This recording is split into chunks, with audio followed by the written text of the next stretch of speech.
I never imagined I'd find a lipstick-stained motel receipt in my wife's purse.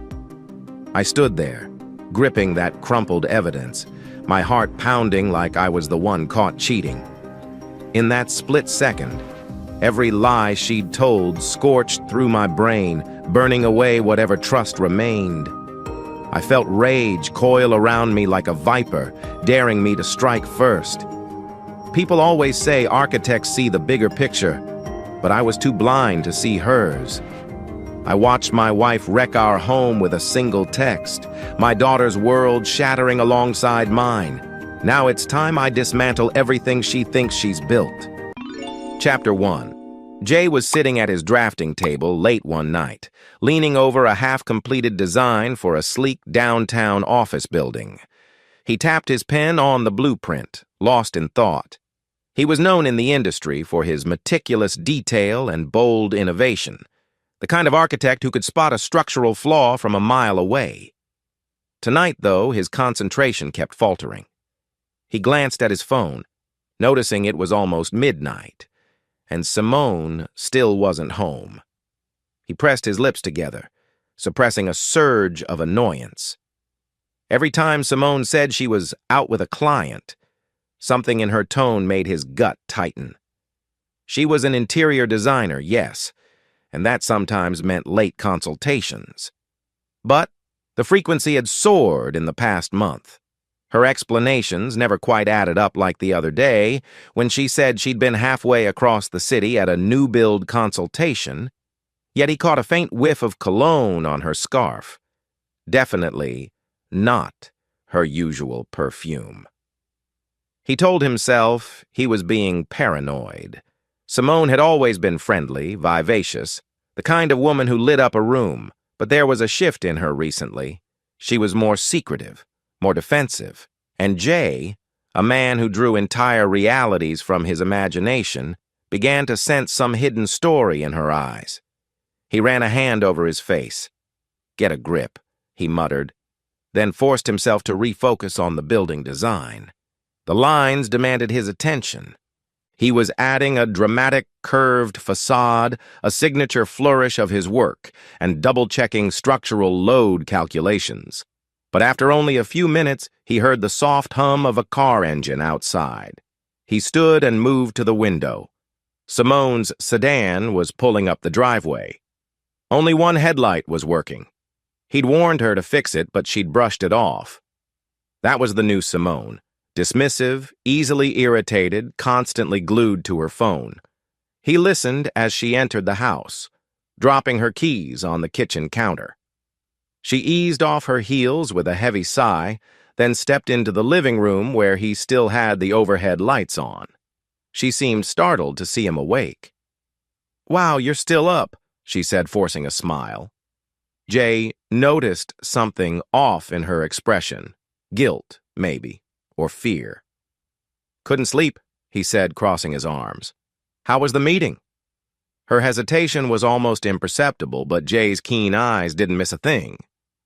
"Oh, it was fine," she said quickly. "Just a new condo project. The client wants me to pick out lighting fixtures and countertops." "Right," Jay answered. "Anyone I know?" Simone shook her head, lips curving into a tight smile. "Doubt it. They're new in town. Anyway, I'm beat. Going to shower and hit the bed, okay?" Jay nodded slowly. He let her walk away, but couldn't fight the uneasy prickle on his skin. Something about the way she carried herself, the faint flush in her cheeks, the unspoken tension it gnawed at him. As he heard the water running upstairs, he moved to the kitchen, finding her purse on the dining table. He stood there, momentarily debating. He wasn't a snoop by nature, but suspicion was a powerful motivator. Finally, he gently unzipped the purse and looked inside. Lipstick, wallet, random receipts from fast food spots, a pack of gum, normal stuff. But there was also a bar receipt from earlier that night with the name Dixon's Tap printed at the top. She'd paid in cash, no record on the credit card, so he never would have known. It was time-stamped about an hour ago. Jay breathed in through his nose. Simone's story about a condo project meeting didn't match a bar tab at nearly 11 o'clock at night. He placed the receipt back, carefully exactly as he'd found it. His chest felt tight, rage swirling. He wanted to confront her right then and there, but something in him said, "Wait. Gather more evidence. Find the truth." Jay was no fool. He was methodical, relentless when it came to problem solving. This was just another blueprint to unravel. He headed back to his home office and locked the door. He opened his laptop, navigated to a site he knew offered phone tracking software. Over the next hour, he installed the app on Simone's phone using the home's shared cloud backup. If his wife was lying about her whereabouts, he'd confirm it soon. And so, in the hush of that late hour, Jay laid the first foundation for what would become an elaborate plan of revenge, though even he couldn't fully imagine how far he'd go to ensure the guilty paid the price. Morning came, as it always does, with an almost mocking brightness. Jay didn't sleep much. He was at the breakfast table with a cup of coffee, scanning the local news on his tablet. Simone entered the kitchen in a rush. Her hair was damp from the shower, and she avoided his gaze. "Hey," she said shortly, opening the fridge. "We're out of milk." Jay sipped his coffee. "I'll pick some up on my way back from the firm." She nodded, quickly pouring herself some juice. "Thanks." When she turned, he couldn't help but notice the slight bruise on her neck, half hidden by her blouse's collar. His heart pounded. "That's not from me," he thought, a cold clarity surging. He stared at her calmly. "Rough night?" She blinked in confusion. "What do you mean?" He shrugged, eyes drifting to her collar. Her hand instinctively rose to cover the mark. "Oh, that's just I bumped into something in the client's warehouse," she lied, far too quickly. Jay nodded, feigning acceptance. "Be careful out there, Simone." She gave a stiff smile, then tossed the rest of her juice in the sink, muttered an excuse about being late, and hurried away. Jay set his coffee down, heart pounding with a slow, methodical rage. This bruise was fresh evidence, and if there was one thing Jay excelled at, it was using every piece of evidence to craft an airtight plan. That afternoon, he visited his brother, Ronald. Ronald was a top-tier divorce lawyer. He was older by 6 years, a man with a wry sense of humor and razor-sharp instincts. Jay found him in his high-rise office, where the floors gleamed and the receptionists offered designer water bottles to clients. Ronald looked up from his desk as Jay entered. "Well, well, you actually took time from your empire to see me. What's up?" Jay closed the door behind him, let out a measured breath, and told Ronald everything, his mounting suspicions, the bar receipt, the bruise, the endless late nights. Ronald's gaze darkened. "All right, so you think Simone is having an affair. You have enough circumstantial evidence to be worried, but you want more, right?" Jay nodded. "I want absolute proof, and then I want to crush them both." Ronald leaned back in his executive chair, steepling his fingers. "If you want a PI, I've got a guy. Discreet, persistent, he'll follow her, gather video or photos, text messages if you can provide phone records. That's your best bet before you make a move, because once you confront her, she might go nuclear." Jay pursed his lips, scanning the city skyline visible through Ronald's window. "I know. I need it all. Hard evidence. Then I want to make sure she can't come after me for a dime more than I'm legally required to give." Ronald nodded. "We can set up a prenuptial post-trap or we shift assets. But let's not get ahead of ourselves. First we confirm the affair, then we strategize your next step so she's left with nothing. Meanwhile, it might help to keep a poker face at home." Jay slid his hands into his pockets. "I can do that. I'm used to controlling my emotions." He paused, voice turning cold. "And once I know for sure, I'm going to handle this my way. No mercy. That same evening, Jay drove by a bar near one of his ongoing construction sites. He had a partnership with a subcontractor named Brent, a cocky construction contractor who'd recently become Simone's go-to for interior renovation jobs. He was brash, always bragging about the side gigs he had, especially late-night consults. Jay never liked the man. Brent was the kind who smirked too confidently, who boasted about weekend escapades. Now, as Jay cruised by the bar's neon sign, he noticed Simone's sedan in the parking lot, and parked beside it was Brent's distinctive black pickup, the one with a custom B. Hardy contracting decal. Jay's jaw tightened. He parked down the street, turning off his headlights. Within 5 minutes, Brent and Simone emerged from the bar's side exit, heads close, laughing about something. Brent's hand slid over Simone's waist, and he pulled her in for a quick kiss. She didn't resist. In fact, she looked up at him with a flirtatious smile that Jay realized, with a searing pang, she once reserved for him. His nails dug into the steering wheel. There, it was undeniable proof. The hot coil of fury tightened in his chest, but he didn't get out, didn't storm over to confront them. Instead, he watched as they drove away in separate vehicles, probably off to some motel or another bar. Jay forced himself to remain calm, repeating Ronald's advice in his mind. Gather more evidence. Plan your next move. The next day, Jay awakened to a text from the private investigator Ronald recommended. The PI had set up near Simone's typical haunts.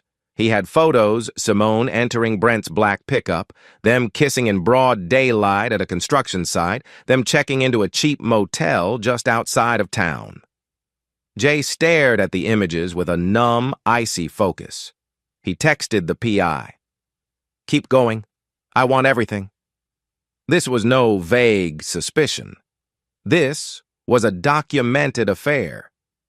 And if that wasn't enough, Jay discovered Simone's phone app had pinned her location at that same motel just last night, around the time she told him she was visiting a friend who needed urgent design help. He seethed with betrayal, but beneath the anger lurked a cunning sense of purpose. He was about to wage a personal war, and he was going to win. That evening, April, their 18-year-old daughter, came home from a study group. April was sharp, straightforward, and fiercely loyal to her father, though she cared for her mother too, or at least she used to. She found Jay in the living room, staring at his laptop. April dropped her backpack on the floor. "Dad, everything okay? You look pissed." He hesitated. April was old enough to handle the truth, but it would shatter her illusions.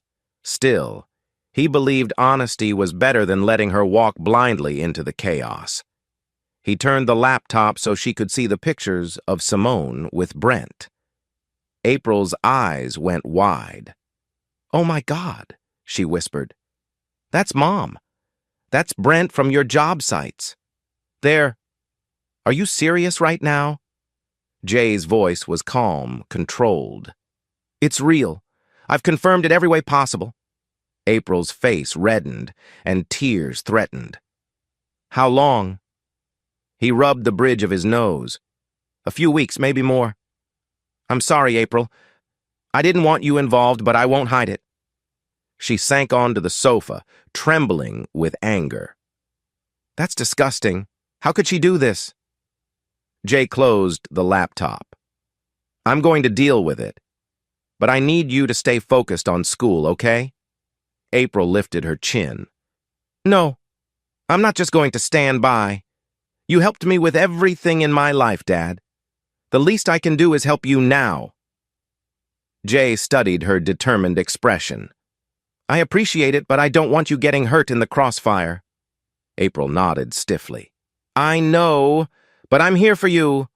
I'm done believing her lies." Jay reached out, squeezing her hand. He didn't show it, but something in him broke at seeing his daughter's pain. Still, He channeled that fury into the cold, methodical plan forming in his mind. This wasn't going to be a simple divorce. He wanted to strip Simone of the illusions she had, ruin Brent's livelihood, and let them both taste the bitterness of betrayal. After April went upstairs, Jay phoned Ronald and laid out the situation. He wanted to start moving assets into a trust for April, ensuring Simone couldn't claim them. Ronald was impressed by Jay's speed of action. "You're not wasting time, little brother." Jay's tone was grim. "Time is money, right? And I'm not losing either to them." They made arrangements to shuffle certain bank accounts around. Jay also decided to create a separate LLC that would hold partial ownership of his new architectural projects. The rest would be in April's name, so Simone couldn't touch it during a divorce settlement. Ronald also suggested that Jay keep collecting texts, emails, anything that demonstrated Simone's plan to ditch Jay or con him for money. "The more we show she's at fault, the better you come out financially," Ronald reminded him. Jay offered a rare smile. "I'm about to bury them both." That night, Jay pretended everything was normal. Simone walked in around 10 p.m., claiming she'd been scoping out tile samples at a design shop. He didn't question her. He simply greeted her politely, kissed her cheek, and said he was heading to bed early. That simple show of feigned ignorance made Simone relax. She probably thought she was fooling him. Her phone pinged in her pocket, likely a text from Brent. She quickly hid the screen, but Jay saw the corners of her mouth twitch in a sly grin. "You're an idiot," he whispered to himself in the bathroom mirror, conjuring the image of Brent in his head. "And you're about to learn what it means to cross me." Chapter 2. The following morning dawned crisp and clear. Jay woke up early, heading to his architectural firm, Carter & Associates. He walked into the glass-walled lobby in a tailored suit, exuding confidence.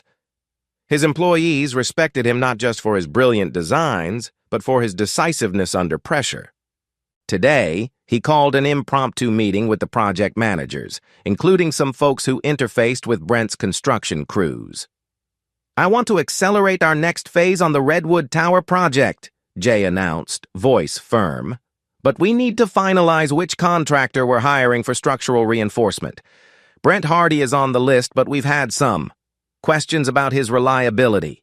His project manager, Macy, raised an eyebrow. "I thought Brent was your guy." Jay kept his face neutral. "I'm just exploring options. Get me proposals from 2 other contractors by next week." If Brent was relying on Jay's firm for financial stability, that reliance was about to end. Jay wanted to isolate Brent, cut off his work pipeline, and sabotage him from within. He relished the idea that Brent would never see it coming, not from the man who was supposedly clueless. Later that day, Jay received a text from the PI. More photos, more proof that Simone and Brent met at a motel during lunch hour. Jay saved them in a secure folder. The texts also revealed Brent was submitting inflated invoices to Carter & Associates, racking up overtime costs on projects. Possibly Simone was in on it, or at least turning a blind eye. Jay seethed. Now they were not just having an affair, they were stealing from him. Excellent, he thought cynically. More ammo for me. That evening, before heading home, he paid a quick visit to a tech-savvy friend, Armand, who occasionally did cybersecurity consulting. "I need you to set up a hidden keylogger on Simone's laptop," Jay said bluntly. Armand frowned. "That's intense, man. You sure?" Jay's eyes were cold. "She's compromised my trust. I have every right to confirm how far this goes." Armand agreed. By the time Jay left, he had the digital tools necessary to quietly mirror Simone's emails, messages, and login credentials. When Jay arrived home, Simone was out buying new throw pillows for a client. April was up in her room, but she came downstairs to greet him. "How's it going?" she asked, tension lingering in the air. He gave her a small smile. "Making progress. Just do me a favor and steer clear if things get intense." April set her jaw. "I'll watch from the sidelines if you want, but I'm not going to pretend everything is normal with Mom. I can't." Jay nodded. "Understood. But for now we keep up appearances." April swallowed. "Right." She hesitated. "Dad, I love you. I'm sorry this is happening." Jay placed a hand on her shoulder. "Not your fault. We'll come out stronger. You'll see." 2 hours later, Simone returned. She carried a couple of throw pillows, which she dropped on the sofa. Jay eyed them and managed a casual smile. "Productive evening?" She shrugged, heading to the kitchen. "Yeah, sure." Her phone buzzed. She glanced at the screen, then quickly pressed the lock button. Jay recognized the gesture hiding something. He decided to push just a little, see how she'd react. "I was thinking we could have dinner together. We haven't really had a night to ourselves in a while." She stiffened, half turning to him. "I'm actually not hungry. I ate on the way." Jay offered a tight nod. "All right. Maybe tomorrow." He kept his voice pleasant, as if nothing was wrong. Simone nodded curtly, then disappeared upstairs. Jay exhaled. He could sense her detachment. She'd rather be texting Brent or planning their next tryst than spend time with him. It fueled his resolve to take her down. Over the next several days, the keylogger and phone tracking software yielded a treasure trove of incriminating evidence. Simone's emails to Brent were littered with talk of starting a new life, finally leaving Jay, and enjoying the money once the next contract is confirmed. Jay discovered they had a twisted plan. Brent would keep inflating invoices for Jay's architectural projects, funneling the extra cash into a hidden account. Then once Simone divorced Jay, they'd have a comfortable cushion. They were even discussing the possibility of moving to another state, taking advantage of bigger design construction opportunities. Sifting through the transcripts, Jay's blood ran hot. The scale of their betrayal was staggering. But he didn't rage or break things. He methodically saved every screenshot, every email, every text in organized folders. He labeled them financial fraud, affair evidence, potential conspiracy, and so on. When he was done, he felt an eerie calm. He was a man building a blueprint for their downfall brick by brick, plan by plan. One evening, April came home from studying at the library with her best friend, Kennedy. Kennedy was a tech-savvy college student, and April had filled her in on the broad strokes of what was happening. Jay watched as the two young women huddled in the living room, whispering. "Dad," April called, beckoning him over. "Kennedy has some ideas that might help you gather even more evidence. She's good with phone hacking." Kennedy, a petite girl with spiky dyed hair, nodded shyly. "I can help you mirror their text conversations in real time, not just the location data." Jay studied her for a second. "I appreciate the offer, but I've got a lot already. Are you sure you can do this without legal trouble?" Kennedy gave a slight smirk. "If I keep it hush, hush, no one will know. I just want to help. April's been my friend forever." Jay nodded, a flicker of gratitude passing over his usually stern face. "All right, let's do it." With that, the three of them formed an unlikely alliance. A wronged husband, a loyal daughter, and her bright, tech-savvy friend. They set up monitoring so thorough that Simone and Brent's every digital whisper would be logged.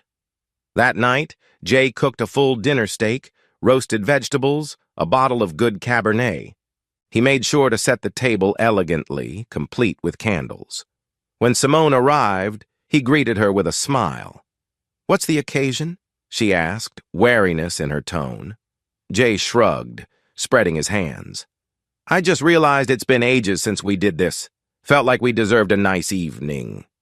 Simone eyed him cautiously, but she let herself be led to the table. Jay poured her a glass of wine, and they sat down. For a moment, it almost felt normal, husband and wife sharing a quiet meal. But beneath the surface, tension crackled. Midway through dinner, Jay casually said, "I heard Brent's having some trouble on one of the sites." Simone's hand holding the fork froze. "What kind of trouble?" Jay took a sip of wine. "Just rumors about late payments, supply chain issues. I might have to let him go if things don't shape up." Simone's face went pale. She quickly recovered. "Well, I wouldn't trust rumors. Brent's always been reliable, hasn't he?"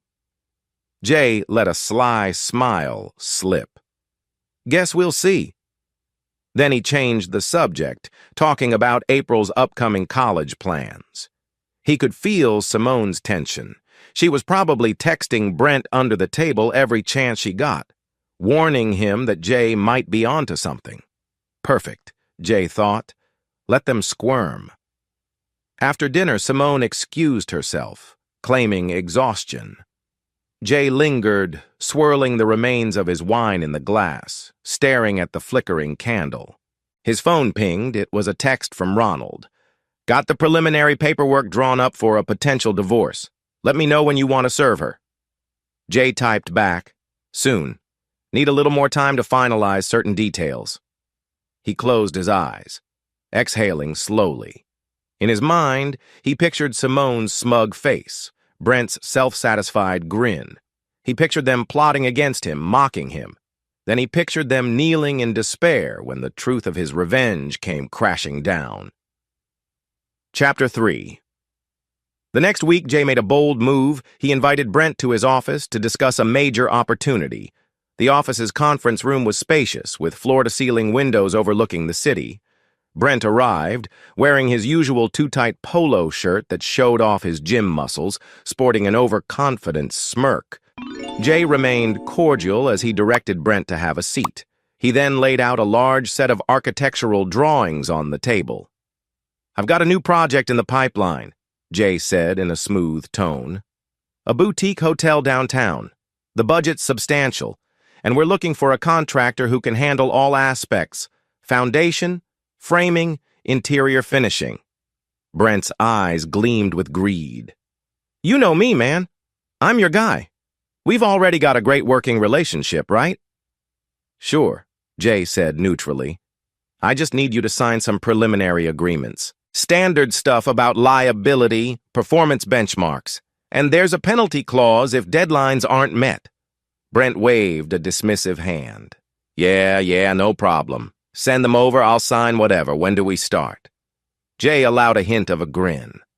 "I'll have the paperwork emailed. I just wanted to give you a heads up. This could be lucrative multi-million-dollar range." Brent was practically salivating.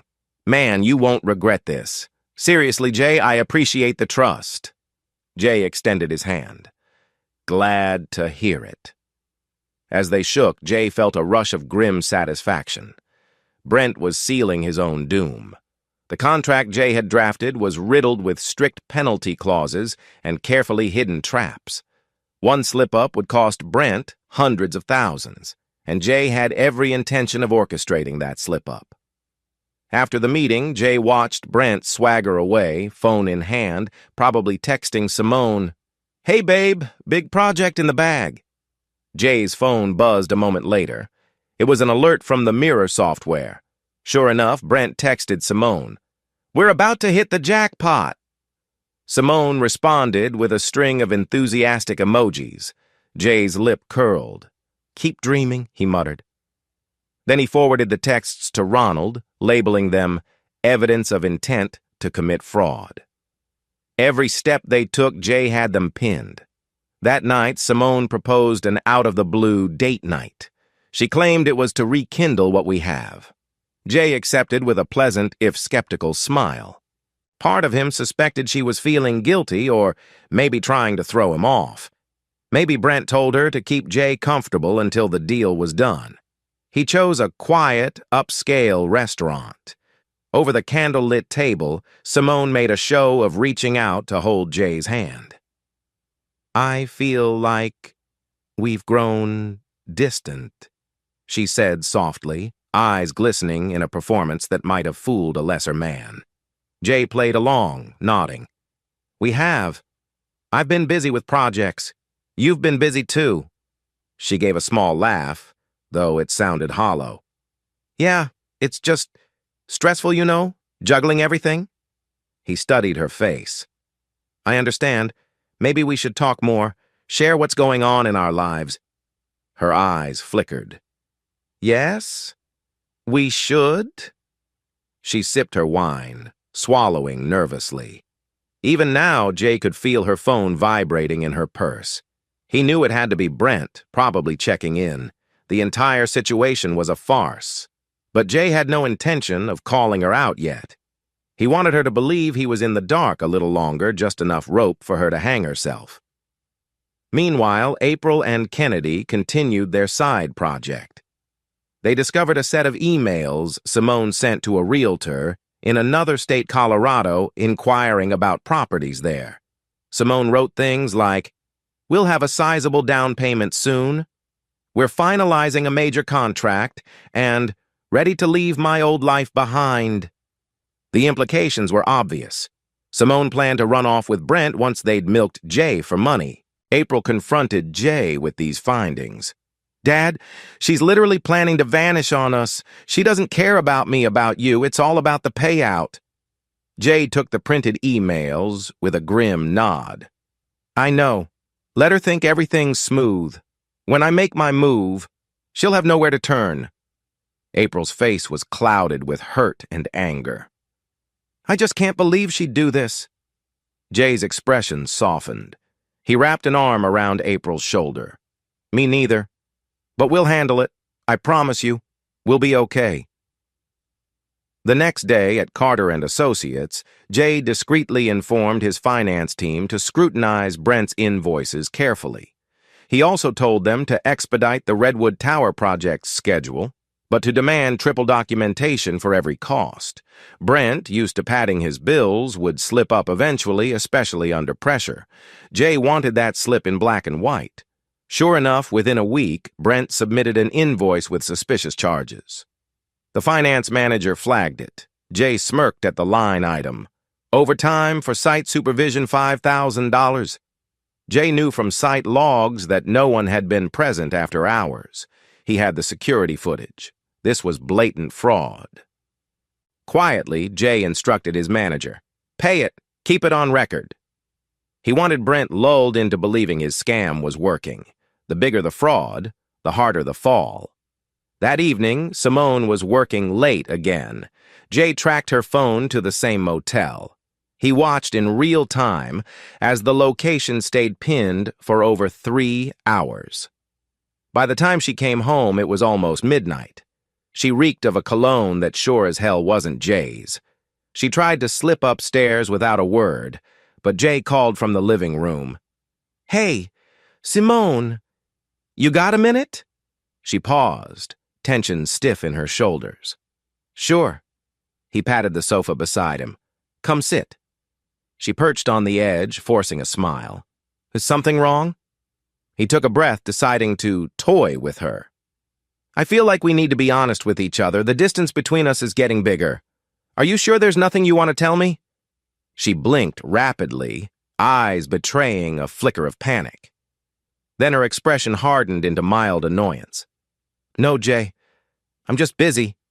We've talked about this. Let's not do this tonight. I'm really exhausted." Jay nodded slowly. "All right. We'll talk tomorrow." She rose and left, relief plain on her face. Jay let her go. The short exchange was simply a psychological test. He wanted to see how she'd react under gentle pressure. She lied smoothly, but there was an edge of desperation in her voice. "Good."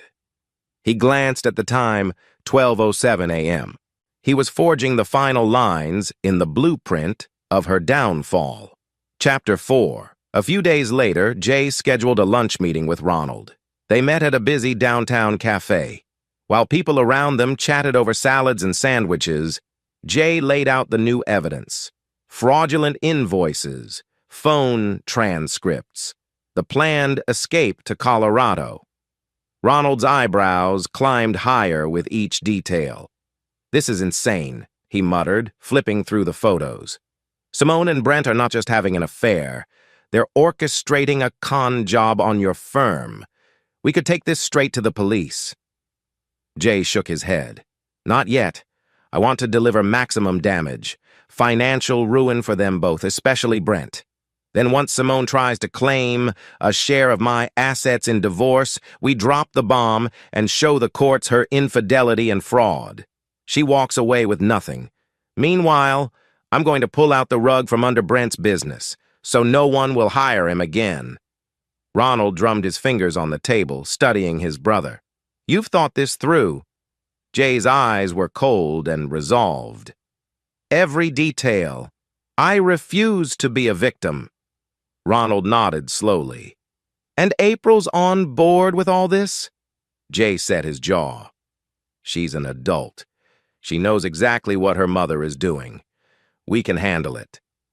After lunch, Jay returned to the office, where his finance team informed him of more inflated invoices from Brent. They also told him that Brent kept calling to see if the new downtown boutique hotel project was going to contract. Jay had delayed sending the final documents, baiting Brent to remain reliant on small payouts from the Redwood Tower job.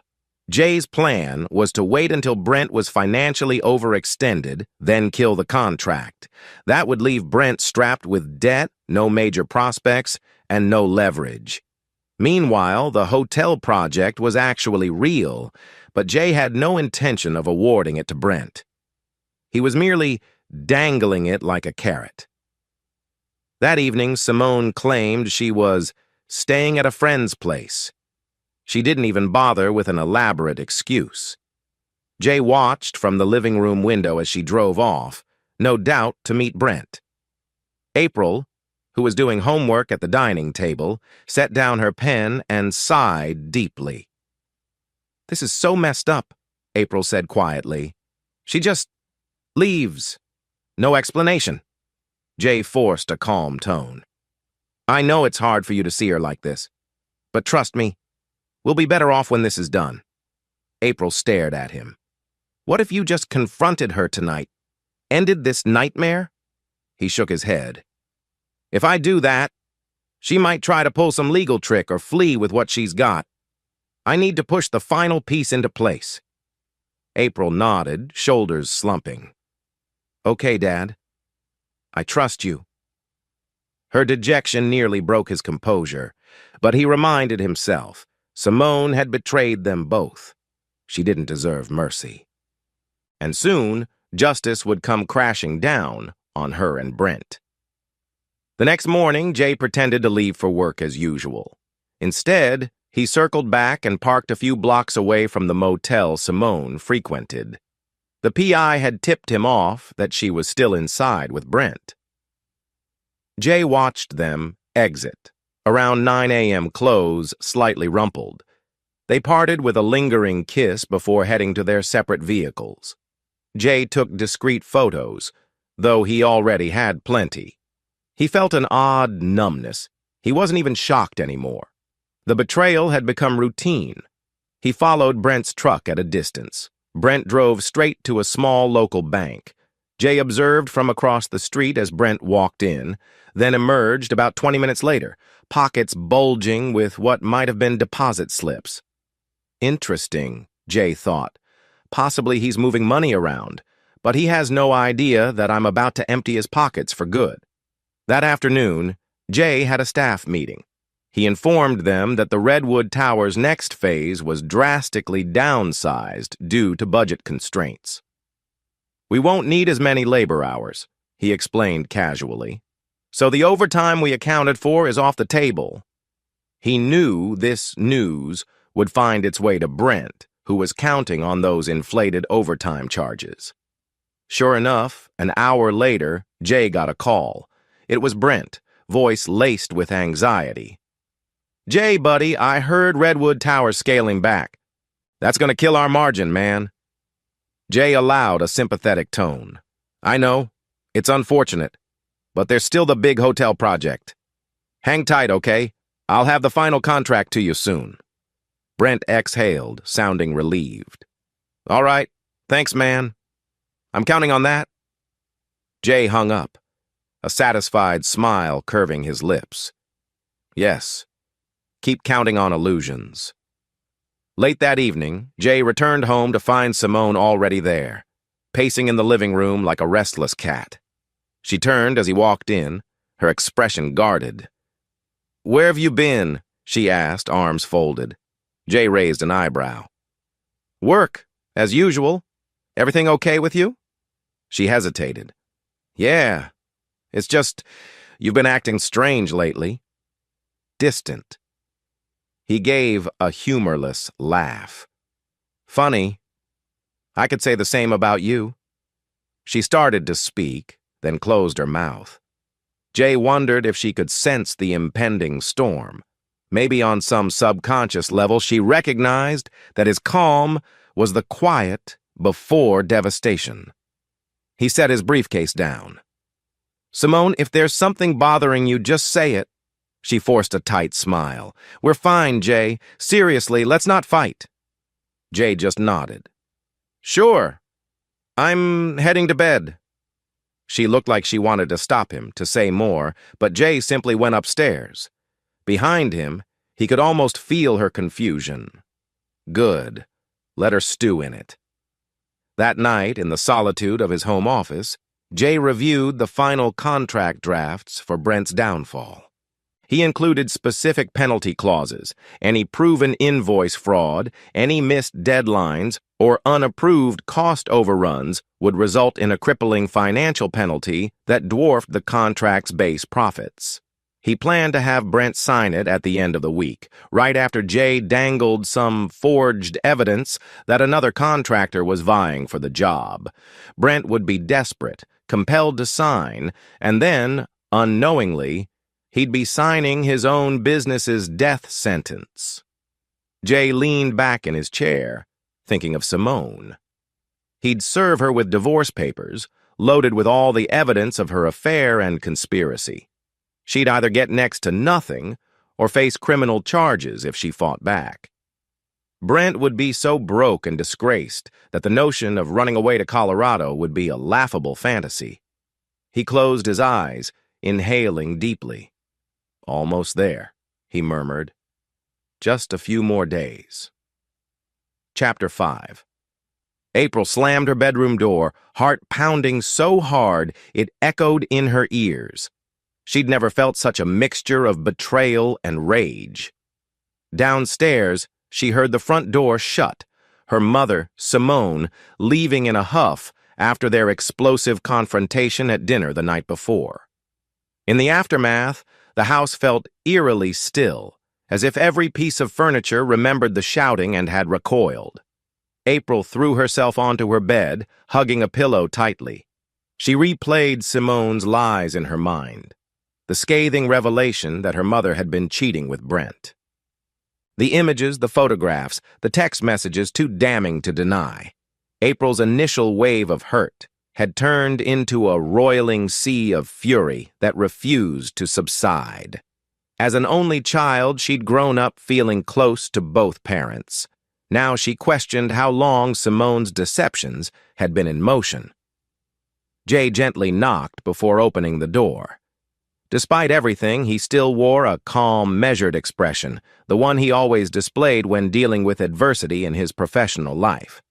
He stepped inside, and April noticed how tired he looked, like he'd aged years in just a few days. "You okay, kiddo?" he asked softly. April blinked back tears, her voice unsteady. "No, I'm not okay. I keep thinking about what else she lied about. All the times she told me she was proud of you or us. Was that all fake too?" Jay sat on the edge of the bed, exhaling slowly. "I know. I'm sorry you have to go through this. She didn't just betray you. She betrayed me too," April said, anger creeping into her voice. Like she didn't care that this would shatter our family. Jay reached for her hand. Simone's choices are her own, but I promise you, I will protect us. We're going to make it through this. April nodded, though the knot in her chest barely loosened. I want her to pay, Dad.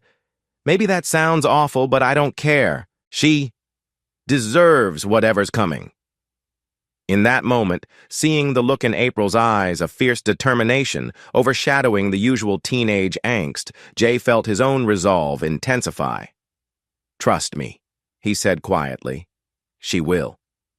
Late the following day, just as dusk settled, Simone returned unannounced. The house was quiet. Jay was in his office, April in her room. Simone let herself in using her key, though she sensed the hostility in the air.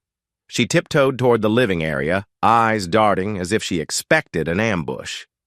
April stormed out of her bedroom first, wearing sweatpants and a scowl. "Why are you here?" she demanded, arms folded across her chest. Simone set down her purse, voice trembling. "I wanted to talk, to see if we can fix this." April snorted.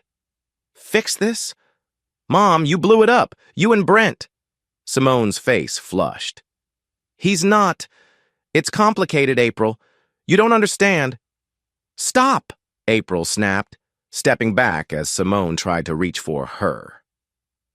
"I don't want to hear your excuses." Down the hall, Jay emerged, posture rigid. He'd overheard enough. "Simone," he said quietly, "why are you here?" She turned to him, lips parted in an attempt at an apologetic smile. "Please, just hear me out. I know I messed up. I know you're furious, both of you. But we had a life together. We raised a daughter." Jay's jaw tightened. "I remember. You're the one who forgot." Simone blinked rapidly, tears forming. "I never meant to hurt April. Or you. Things got out of hand. Brent was—" She broke off, searching for words that could absolve her. "He made me feel wanted, Jay. You were always at the office, always busy." April let out a disgusted huff. "Save the sob story. You made your choices." Simone's tears fell, but behind them flickered a glint of desperation. She glanced from April's cold stare to Jay's unyielding stance. "I'm sorry," she whispered. "But I need a place to stay for a few days. I swear I won't cause trouble." Jay studied her. He couldn't see the woman he'd married years ago in that tear-streaked face. Instead, he saw a stranger who'd trampled on his trust.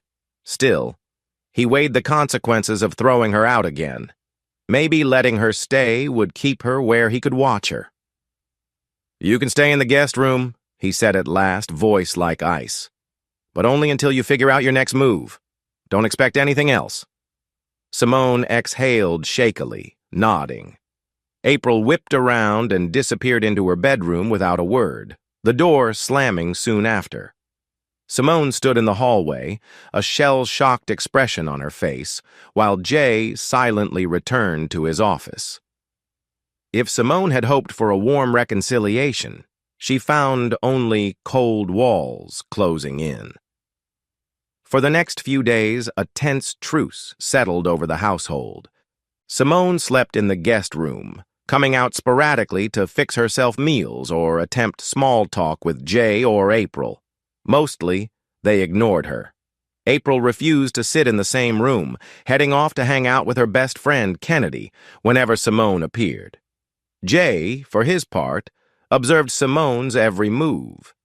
He acted polite, almost cordial, but never warm. She caught him staring sometimes, a slight narrowing of his eyes that suggested he was gathering data, analyzing her. Late at night, she heard him on the phone, speaking softly but with an edge likely to his brother Ronald, or the PI. She didn't dare ask for details. One evening, Simone approached Jay as he cleared the dinner table. "I appreciate you letting me stay," she said timidly. He barely looked up. "I'm not doing it for you." She twisted the dishcloth in her hands. Are you really going to take everything from me? I mean, come on, Jay. We built our lives together. He turned, resting a hand on the edge of the sink. You destroyed that life when you crawled into bed with Brent. Don't expect sympathy now. Simone flinched. He was just someone who listened to me. I never expected... Jay's voice went colder. You could have asked for counseling, a separation, anything, but you chose betrayal and theft. You two were scheming to take me for a ride, so yes, I'm making sure you end up with nothing. Tears gathered in Simone's eyes, but she nodded, backing away. Jay returned to rinsing dishes, the water's hiss the only sound in the kitchen. The more she tried to appeal to his mercy, the more unwavering he became. And that, perhaps, was what frightened her most. At the law office the next morning, Jay met Ronald in a private conference room. Documents were spread across the polished wooden table, bank statements, property deeds, trust agreements, and more. Ronald flipped through them, nodding. So, Ronald said, tapping a pen on the topmost sheet. We're nearly done securing all your personal and business assets. Any attempt Simone makes to claim half will be severely undermined by the evidence of her affair. Courts don't look kindly on blatant infidelity, especially when it intersects with financial misconduct. Jay leaned forward. And if she tries to fight it? Ronald shrugged. We'll bury her in legal motions. She'll bleed money for her own representation. Meanwhile, the affair documentation ensures you'll have the upper hand in negotiations. Jay's gaze hardened. I want her out of the house, though. She's leeching off my utilities right now. File a formal separation, force her to vacate, Ronald suggested. But if you keep her under your roof a bit longer, it might help gather more evidence of wrongdoing. Jay considered. I'll give it a bit more time, just until Brent's meltdown is complete. Once he's drowning, Simone will have nowhere to turn for financial support. Ronald smirked. You've always been thorough, little brother. Jay let out a breath, scanning the meticulously organized folders. I'm an architect. We understand that any good structure starts with a solid blueprint. This is my blueprint for revenge. Meanwhile, April and Kennedy had their own plans. They huddled in April's room after school, laptops open, analyzing social media. Kennedy clicked through Simone's profiles, noticing that Simone had posted a few pictures from months back, with Brent's silhouette barely visible in the background. Look at this, Kennedy said. She's not tagging him, but he's there. April leaned closer, disgust twisting her features. He looks so arrogant even from the side. Ugh. Kennedy smirked.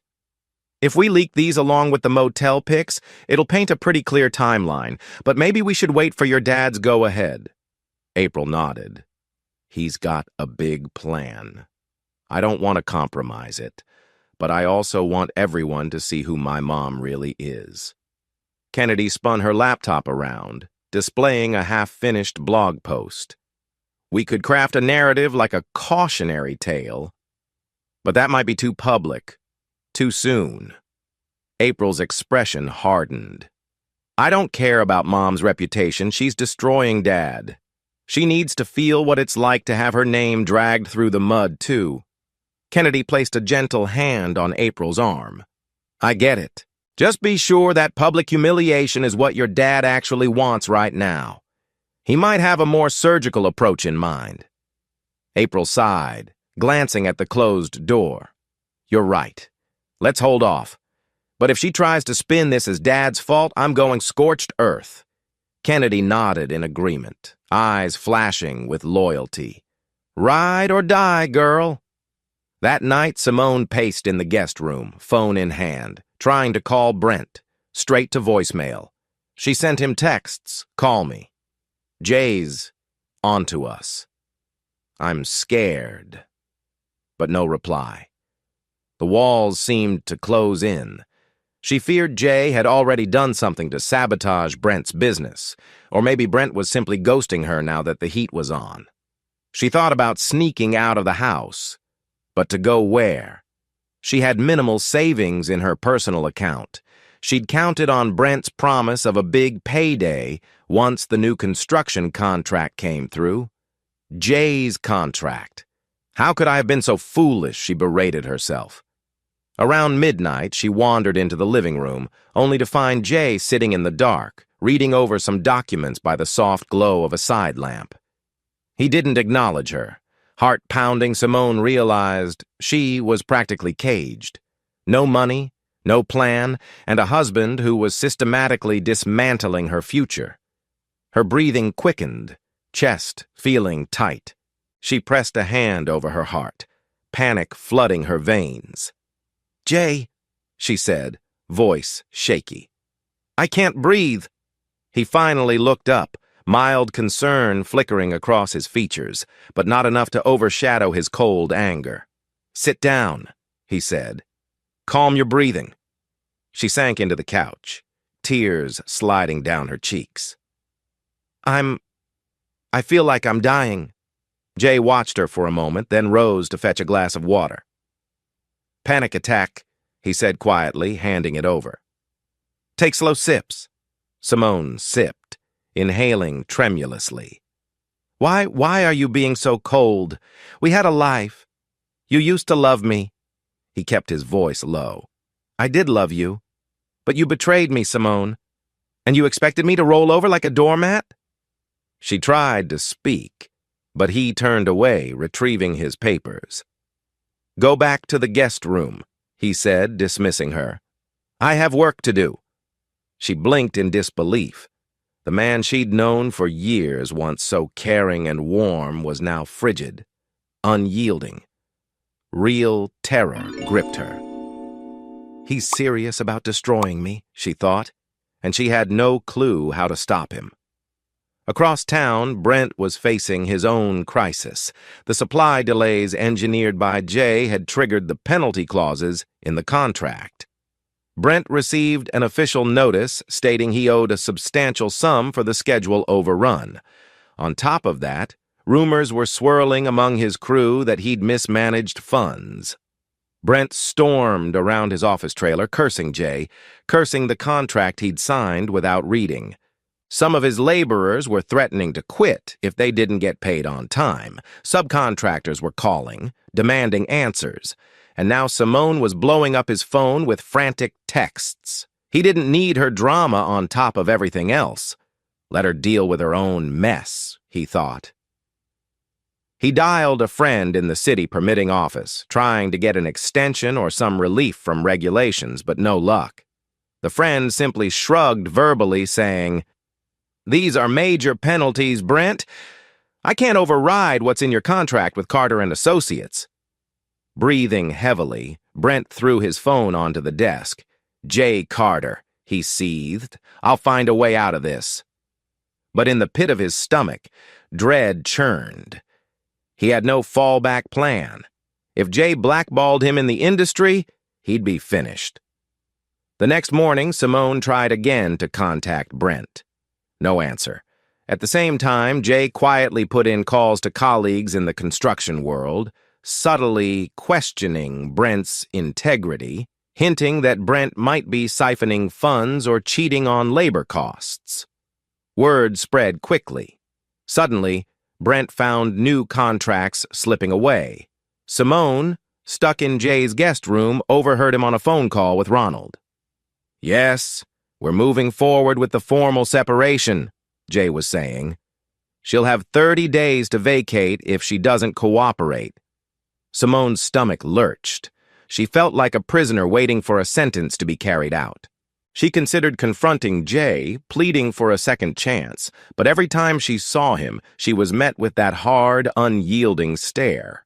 Later, when she wandered into the living room, she found April and Jay discussing the possibility of moving to a new condo downtown, just the two of them. Hearing them casually plan a future without her hammered home, the realization that she was rapidly being erased from their lives. An ache flared inside Simone, blending regret with frustration and fear. She'd wanted excitement, passion, to feel alive after years of monotony. She never imagined the fallout would be so swift and devastating. Gazing at Jay and April's closed ranks, Simone knew that if she didn't figure out a strategy soon, she'd be left with nothing but regret. Late that night, Simone's phone buzzed. She lunged for it, heart racing at the sight of Brent's name. Finally, she opened the message. "We need to talk. Jay's screwing me on this contract." "Where are you?" Simone typed back, still at Jay's. "He's not letting me have anything. I'm trapped." Brent's response came. "Meet me tomorrow morning at that diner off Route 5.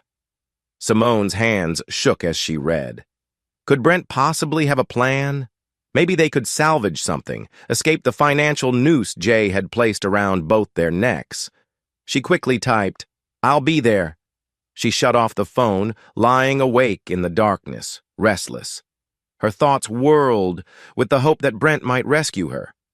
"He said we'd run off together once he had the big payout," she reminded herself. But the big payout was now a big penalty. She pressed her palms to her eyes. God, I might be doomed. Still, desperation pushed her to see him. No matter how reckless, it was her only shot at regaining some semblance of control. Chapter 6. The next morning, Simone waited anxiously in the parking lot of a small roadside diner off Route 5. The neon sign flickered overhead, a weary testament to years of neglect. Her eyes scanned each car that pulled in, heart jumping every time she spotted a pickup. Finally, Brent's black truck rumbled into view, albeit with a dent in the side door she hadn't noticed before. He parked, climbed out, looking just as tense and haggard. He was not the confident, cocky man she remembered from their motel trysts. His hair was mussed, eyes rimmed with fatigue. Nonetheless, Simone felt a desperate rush of hope. Inside, they slid into a booth across from each other. The waitress poured coffee without a word.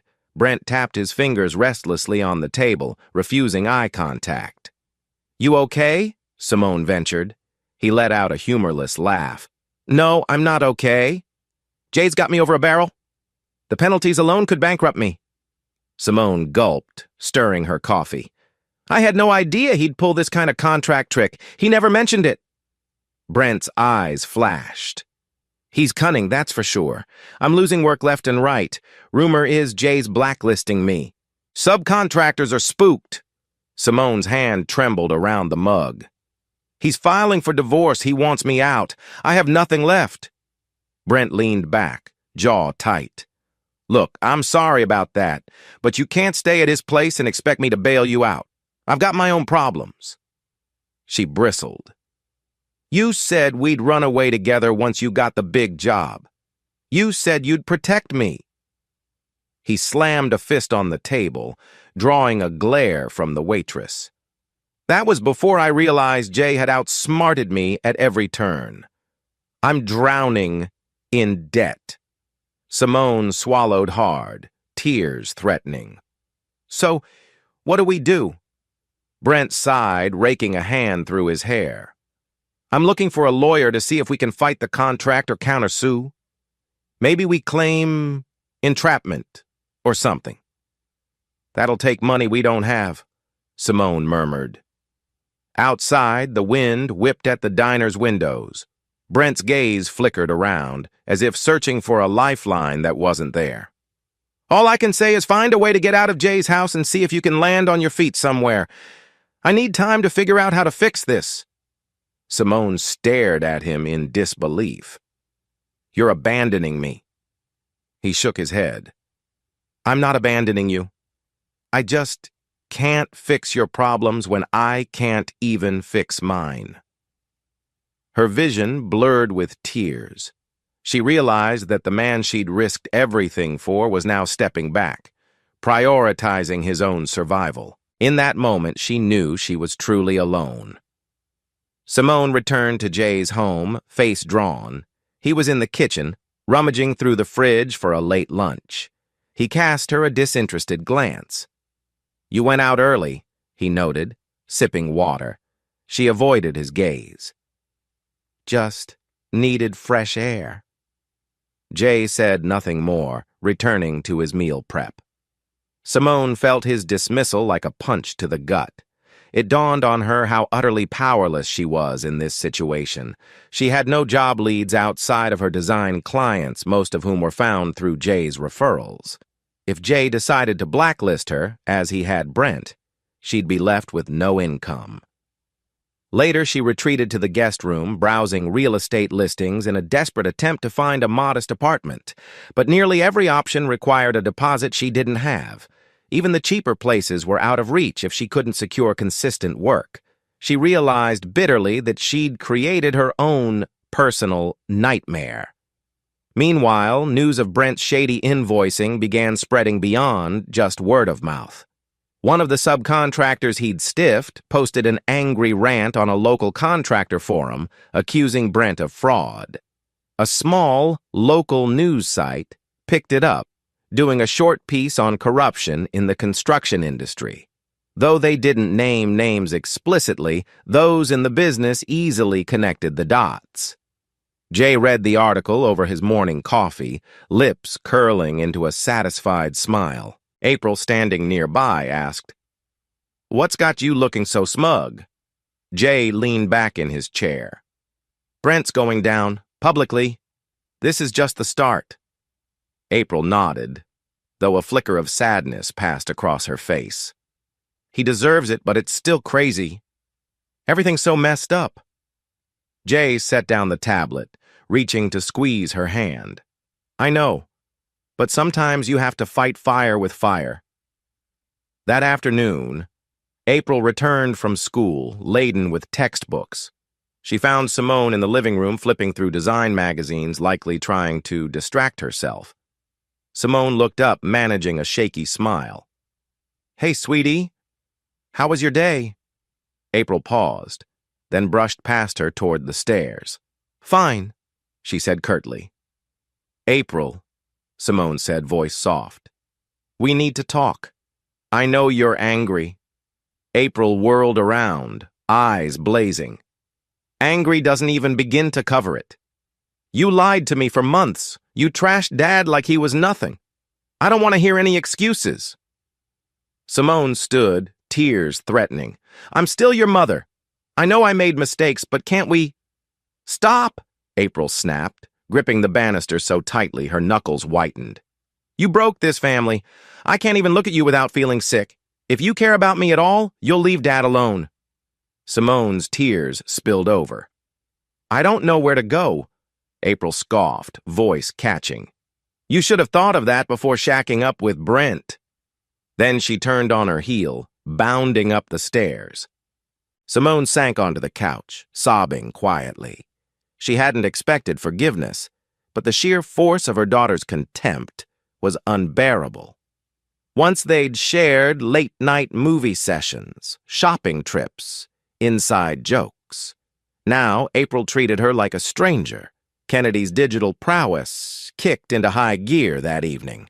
She'd stumbled upon a cell phone video recorded by a subcontractor at Brent's site, a snippet of Brent cursing, throwing tools, and ranting about being backstabbed by Jay Carter.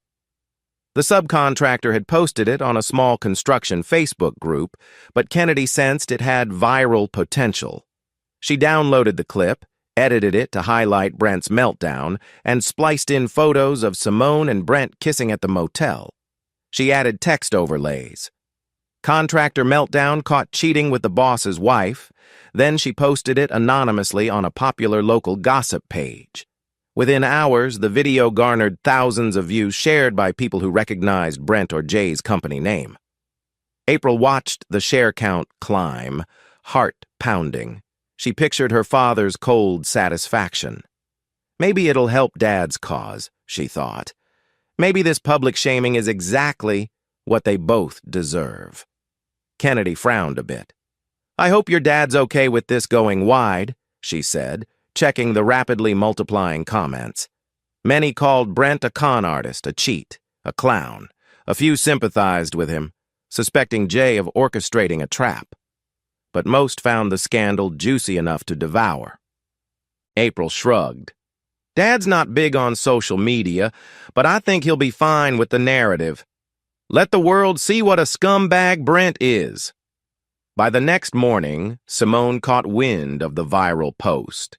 She saw the video of Brent's meltdown, recognized the still images of them embracing. Mortified, she knew the gossip channels would soon identify her by name. Anxiety consumed her, fueling a sense of impending doom. She confronted Jay, cornering him in the hallway. "Did you post that video?" she demanded, eyes red with anger and humiliation. Jay's expression remained blank. "I don't do social media. Maybe one of the subcontractors you and Brent screwed over decided to expose him." She shook her head, hair disheveled. "This is humiliating. People will connect me to this. My clients—" Jay raised an eyebrow. "Your clients? The same ones you neglected while gallivanting with Brent?" Simone's mouth opened, but no words came. She turned, fleeing to the guest room.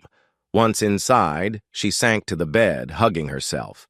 She recalled how Brent had said he'd handle everything. Now he was a public laughingstock, and she was about to be dragged through the mud, too. Her phone buzzed with a text from a longtime client. "Just saw the video. This is very unprofessional. We're canceling your services." Simone's hand shook as she read. She tried typing a response, but her fingers felt numb.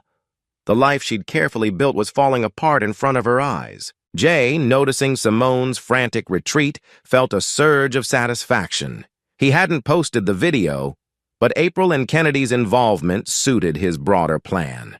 The avalanche was unstoppable now. He retreated to his office to finalize the next blow. A formal letter to Brent, detailing an increased penalty due to additional project delays. He CC'd Ronald, ensuring every legal angle was covered.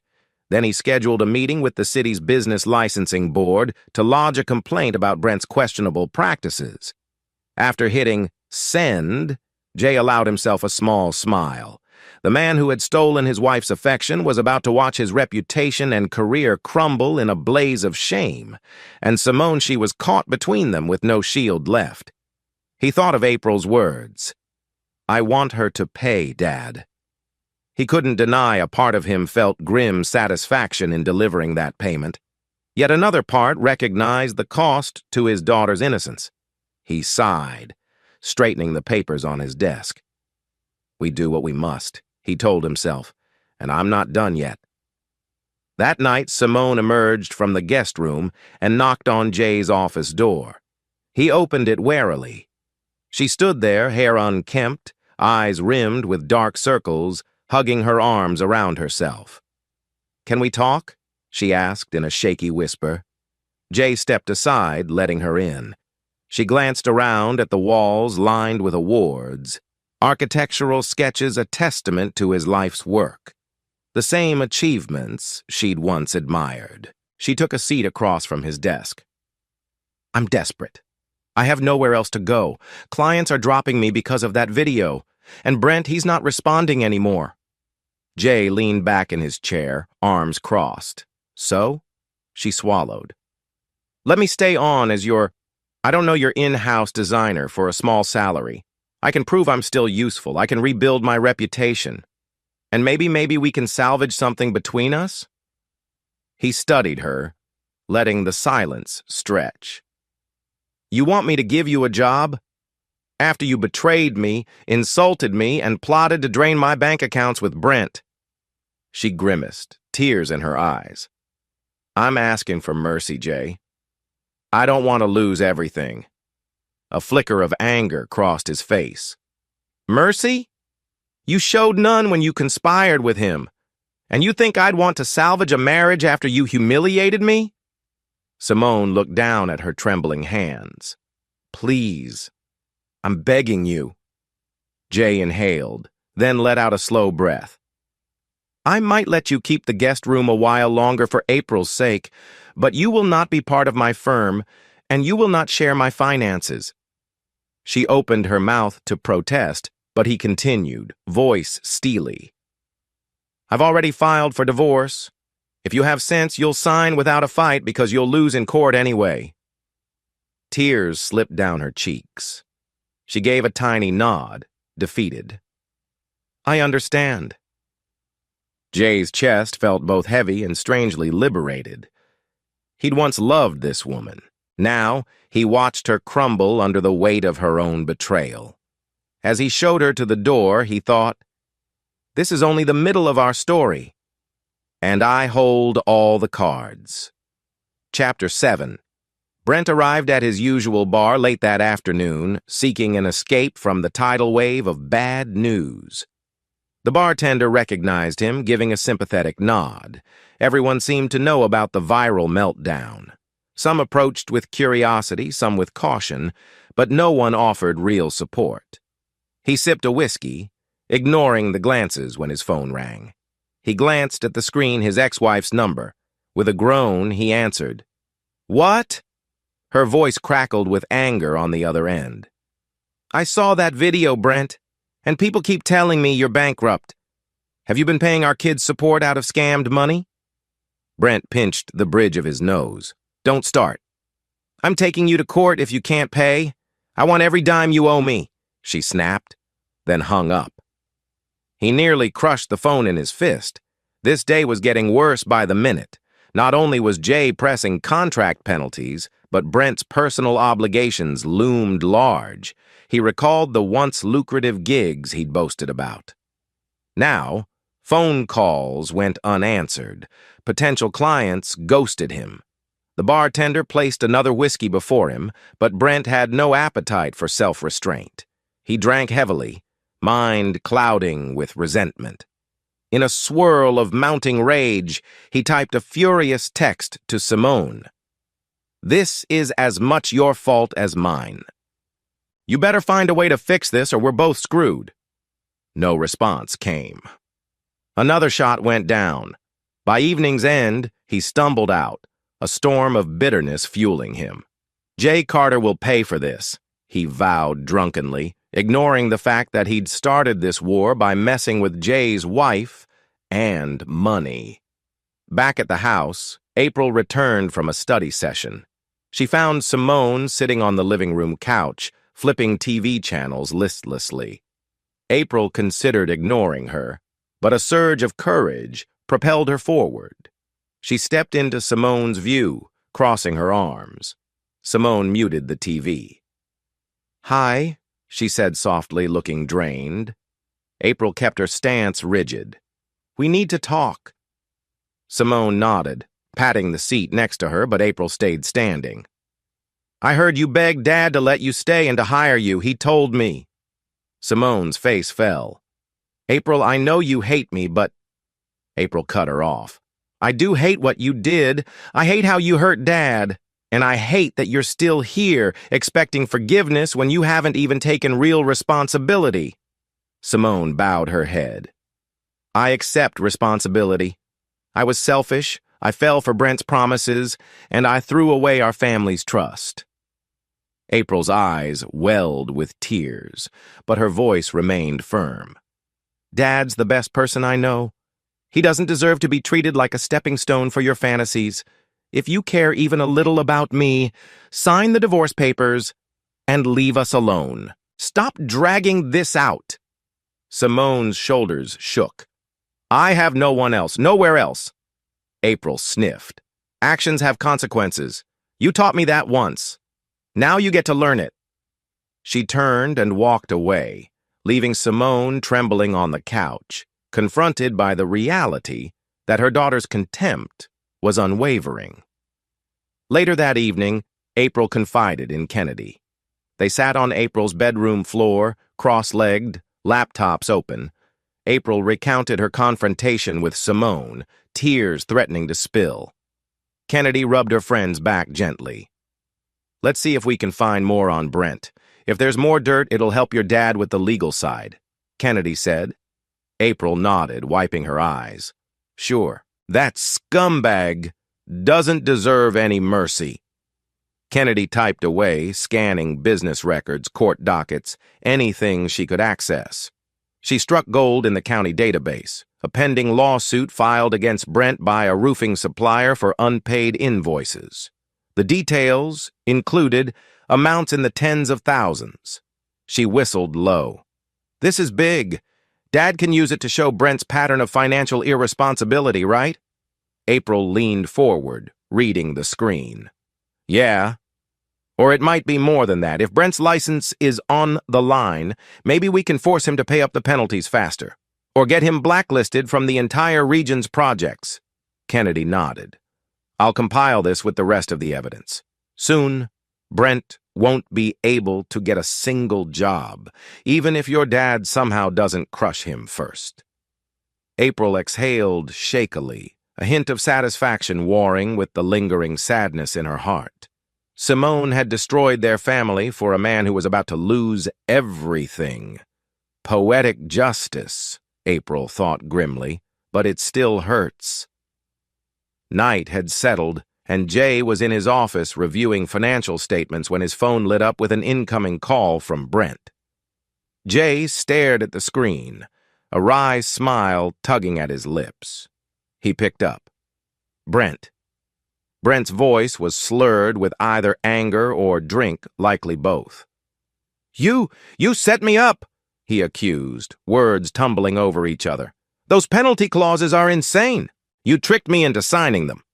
Jay leaned back, adopting a calm tone. "I gave you a contract. You signed it. If you were too short-sighted to read, that's on you." Brent spat a curse. "You knew I was seeing Simone. You used me to sabotage yourself so you could crucify me." "This is entrapment," Jay's lip curled. "More like poetic justice. You stole my wife's affections and you tried to cheat my company's finances. Now you're suffering the consequences." On the other end, Brent's breathing grew ragged. I'll take you down with me. I'll tell everyone you orchestrated this, that you maliciously targeted me." Jay's voice dropped to a lethal chill. "Go ahead, Brent. But no one will believe a washed-up contractor who's drowning in lawsuits and penalty fees, especially when I have proof of your inflated invoices." Silence stretched, broken by Brent's ragged exhale. Finally, he hung up without another word. Jay set his phone down, heart pounding with satisfaction. Let him rage, he thought. He's powerless now. The following morning, Jay met Ronald at a cafe near the courthouse. The hustle of patrons seeking morning coffee provided a muted background. Jay sipped his espresso, while Ronald flipped through printed pages. "Here's the roofing supplier lawsuit," Ronald said, pointing to the newly found records. "And these are the penalty clauses you're enforcing. If we want to tighten the noose, we can file a formal complaint with the State Contractors Board. That'll threaten his license directly." Jay nodded. "Do it. I want to ensure he can't slither out of this with a quick settlement." Ronald arched an eyebrow.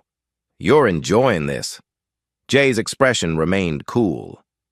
"I won't pretend otherwise. He went after my family, my finances. He'll pay in full." Ronald smirked. "All right, I'll proceed. As for Simone, her continuing to stay in your house might complicate the timeline for finalizing the divorce. Are you ready to kick her out officially?" Jay took another slow sip. "Yes. She's begged for a reprieve, but she's had enough time. Let's finalize the separation so she has to leave." Ronald nodded, making a note. "Understood. I'll file the motion. If she refuses, we get a court order." Jay set the cup down, eyes gleaming with hard resolve. "Whatever it takes." That night, Simone paced the guest room, rummaging through her sparse belongings. She found a stack of old family photos she'd taken from a shelf, shots of a happier time. Her wedding day with Jay, the day April was born, a family vacation in Hawaii. Tears blurred her vision as she realized how far she'd fallen from those cherished memories. She stepped into the hallway and noticed April's door was ajar, the glow of a computer screen casting faint light. Gathering courage, Simone knocked softly. April, at her desk typing, turned to see Simone's reed-rimmed eyes. With reluctance, she muttered, "Come in." Simone hovered near the doorway. "I need to say I'm sorry. Truly.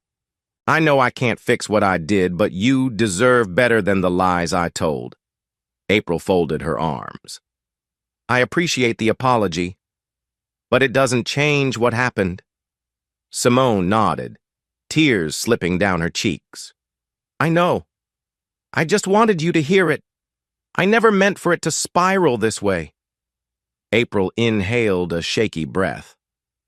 "Maybe you didn't mean it, but you still did it. And now you have to deal with the consequences." Simone lowered her head, stepping back. April's words echoed in her mind. Consequences. They were crashing down on her faster than she could handle. She closed the door quietly, feeling a hollow ache. She'd lost her daughter's trust, and Jay's forgiveness was beyond reach. Perhaps this was the cost of her betrayal, a price too steep to bear. To complicate matters, Ronald discovered that Brent was still legally married.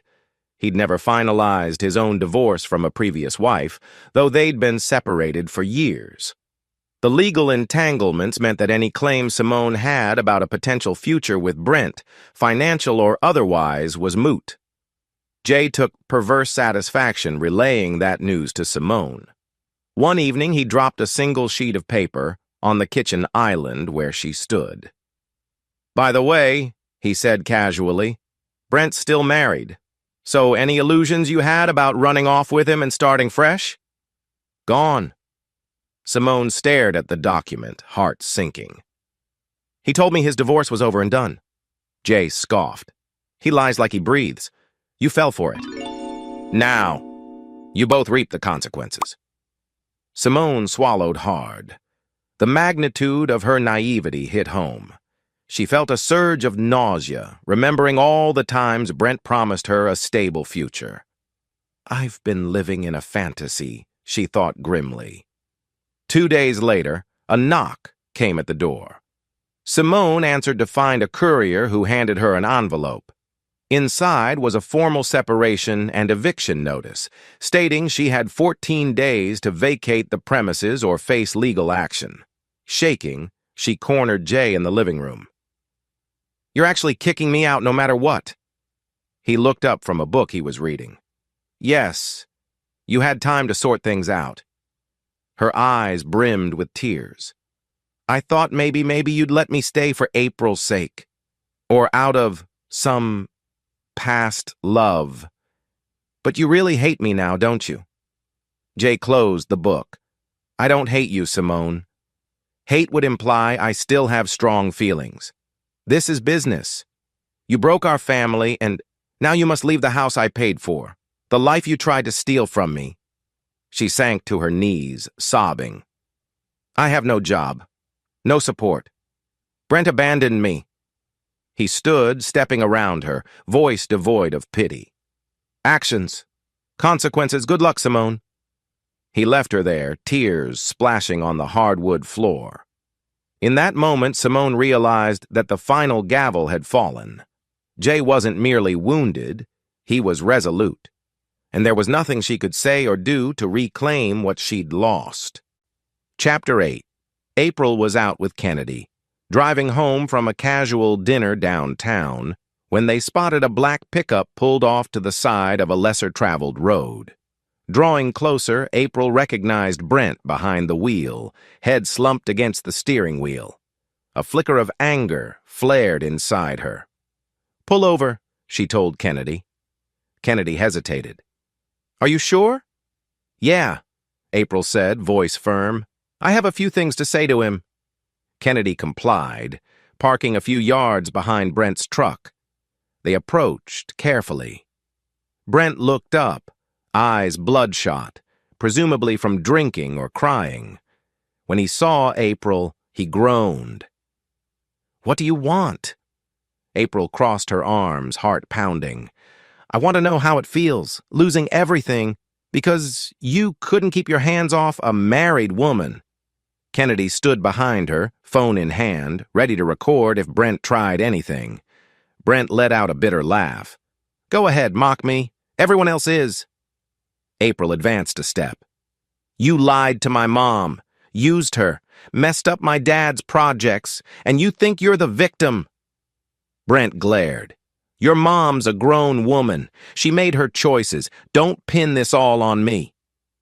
April's hands curled into fists. "She's at fault too. But you manipulated her. My dad never deserved your betrayal." Brent slumped back, fatigue washing over his features. "I don't have time for this. My world's crashing down. I'm done." Kennedy stepped in.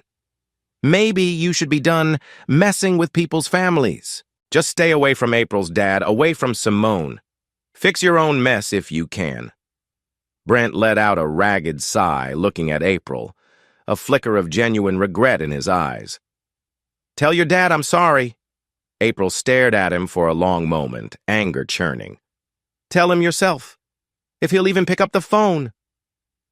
Then she turned and walked away, leaving Brent in the darkness.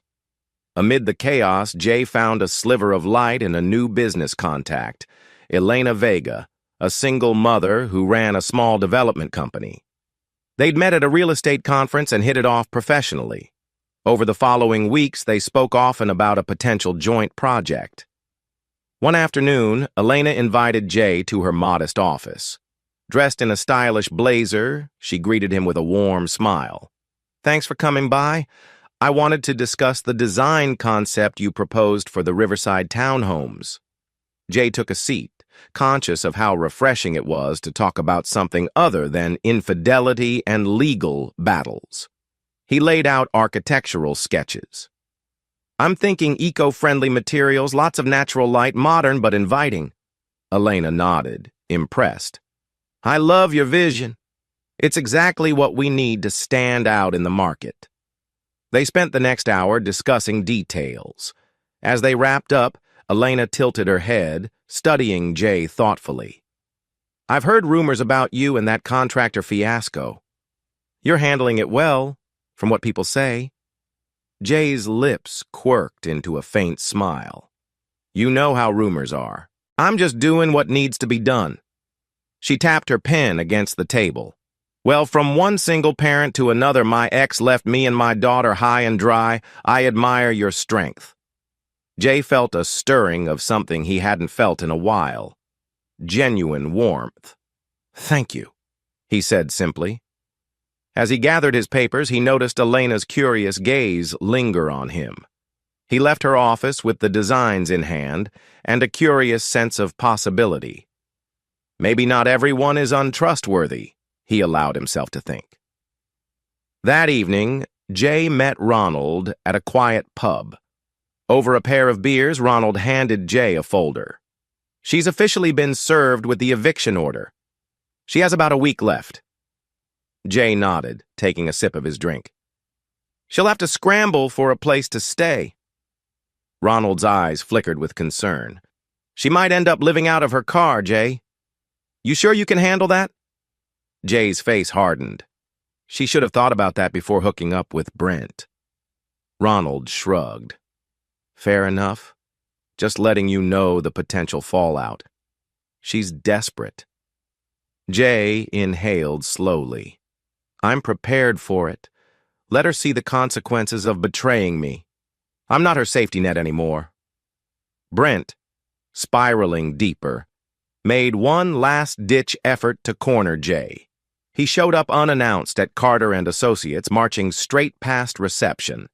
Jay was reviewing plans in a glass-walled conference room when Brent burst in, face twisted with desperation. Startled, Jay stood. "You can't be here!" Brent slammed a thick hand on the conference table, rattling the blueprints. "You're killing me, Carter! The penalty fees, the blacklisting, the rumors, it's all you!" Jay's gaze was icy. "You did that to yourself." Brent's eyes blazed. "I swear, if you don't cut me some slack..." Jay folded his arms. "What are you going to do, assault me in my own office? That'll look great on the evening news." Brent clenched his fists, clearly fighting the urge to lash out physically. Jay just stared him down. A few employees gathered outside, alarmed. Someone was likely calling security. Breathing heavily, Brent leaned closer, voice raw. "I lost my house. My license might be revoked. My ex is coming after me for more support. Simone's worthless now. I've got nothing left." Jay's expression didn't soften. "That's what happens when you betray and scam people, Brent." Brent let out a guttural curse, spinning around to storm out. He paused at the door, pointing a trembling finger back at Jay. "You think you've won? One day you'll slip up and I'll be there." Jay said nothing as Brent stomped away. Security guards rushed past, but Brent was already gone. The tension in the air hummed. Jay calmly resumed his seat, heart pounding but face composed. Let him threaten. He's already lost. With eviction looming, Simone spent an evening downtown wandering aimlessly from bar to bar, nursing cheap cocktails. She felt a grim desperation gnawing at her insides. Strangers gave her sympathetic or predatory glances, but she cared little. At one dive bar, she scrolled through her phone, seeing no new messages. Brent had gone silent. Jay's house was no comfort. April wouldn't even speak to her. Guilt, anger, and panic churned in her gut. She ordered another drink. Hours later, stumbling through the back alley, she fumbled for her car keys, her vision blurred, tears mixing with the alcohol haze. She hated what she'd become: weak, helpless, unloved. Her world had collapsed, and she was the architect of its downfall. Pressing her hand against the brick wall for balance, she sobbed into the night air, mind racing. Is this the end? Am I going to lose literally everything? She managed to get into her car, but started sobbing again, too lost in despair to turn the ignition. Eventually, a concerned passerby tapped on her window. Alarmed at her state, they urged her to call a cab. Simone, half incoherent, relented. She found herself crashing at a cheap motel for the night, ironically reminiscent of the places she and Brent once met. But this time, she was alone, trembling on a lumpy mattress, each breath tasting of regret. Back home, April found Jay at the dining table, reviewing architectural sketches of Elena's proposed project. He looked up as she approached. "Dad, I've been thinking," she said cautiously, "about our living situation. I'm starting college soon, and I'm not sure if I want to be near campus or stay with you." Jay set down his pencil. "We can talk about it, honey. I'll support whatever you need." April nodded, eyes somber. "I just don't want to be stuck in the shadow of all this drama forever. Maybe a fresh start would be good for both of us. You mentioned you might get a new condo downtown." Jay exhaled slowly. "Yeah, it's something I considered. Once Simone is officially out, we can sell this place if we want." He gestured at the walls that had witnessed so many recent tensions. "Might be time to move on." April swallowed. "I love this house, it's all I've known. But it also reminds me of how things used to be, and that hurts now." Jay's gaze grew soft. "I understand." He rose and hugged her gently. "We'll figure it out together. Your mother might have betrayed us, but you and I were still a team." April closed her eyes, leaning into the embrace. "I'm so glad you're still you, Dad. This whole mess could have broken some people." Jay stroked her hair. "I'm not broken. A bit battered, maybe, but not broken." In truth, he felt a sense of liberation beneath the anger. The old illusions had cracked, revealing a man who refused to be a victim. A few days later, Jay received a call from Elena in the late afternoon. She sounded hesitant, yet hopeful. "I'm hosting a small dinner at my home for some potential investors. Would you like to come? It'd be a good chance to network, and, well, I could use a friendly face." Jay glanced at the clock. "Sure, I'd be happy to. He realized with a slight start that he actually wanted to spend time with Elena, not just for business, the ease of conversation, the mutual respect. It was a stark contrast to the tension he'd endured for so long with Simone. That evening, he arrived at Elena's modest suburban house. Inside, he met a few local developers, all sipping wine and chatting about market trends. Elena introduced Jay with genuine warmth, praising his architectural genius. He felt a flicker of pride and gratitude. After the investors left, he lingered. Elena insisted on brewing a fresh pot of coffee, offering him a seat at her cozy kitchen table. Over steaming mugs, they talked about life, Elena's experiences raising a daughter alone, Jay's heartbreak over Simone. "You deserve happiness," she said gently, placing a hand over his. "Sometimes we have to let go of the past to make room for what's next." He studied her face, noticing the faint lines of care around her eyes, the sincerity in her expression. "I'm trying," he admitted. "The divorce hasn't even finalized, but I feel free." Elena gave a knowing smile. "Free to start again." "I'm rooting for you, Jay." They shared a moment of quiet understanding. For the first time in a long while, Jay felt something akin to hope stirring. Perhaps after all this destruction, new foundations can be laid. Late that night, Simone returned from the motel to collect the last of her things. She found Jay in the living room, calmly finishing a phone call. Without preamble, she blurted, "Where were you tonight?" Jay eyed her, indifferent. "Out," she bristled. "Seeing someone?" He didn't answer, his silence an answer in itself. Simone's jaw clenched. "I see. So you move on while leaving me to rot?" Jay set his phone aside. "You moved on first, Simone. Remember Brent?" She looked away, tears of bitterness in her eyes. "I never wanted you to find someone else. I just wanted a spark in my life." Jay walked past her, heading toward the stairs. "A spark that burned our marriage to the ground."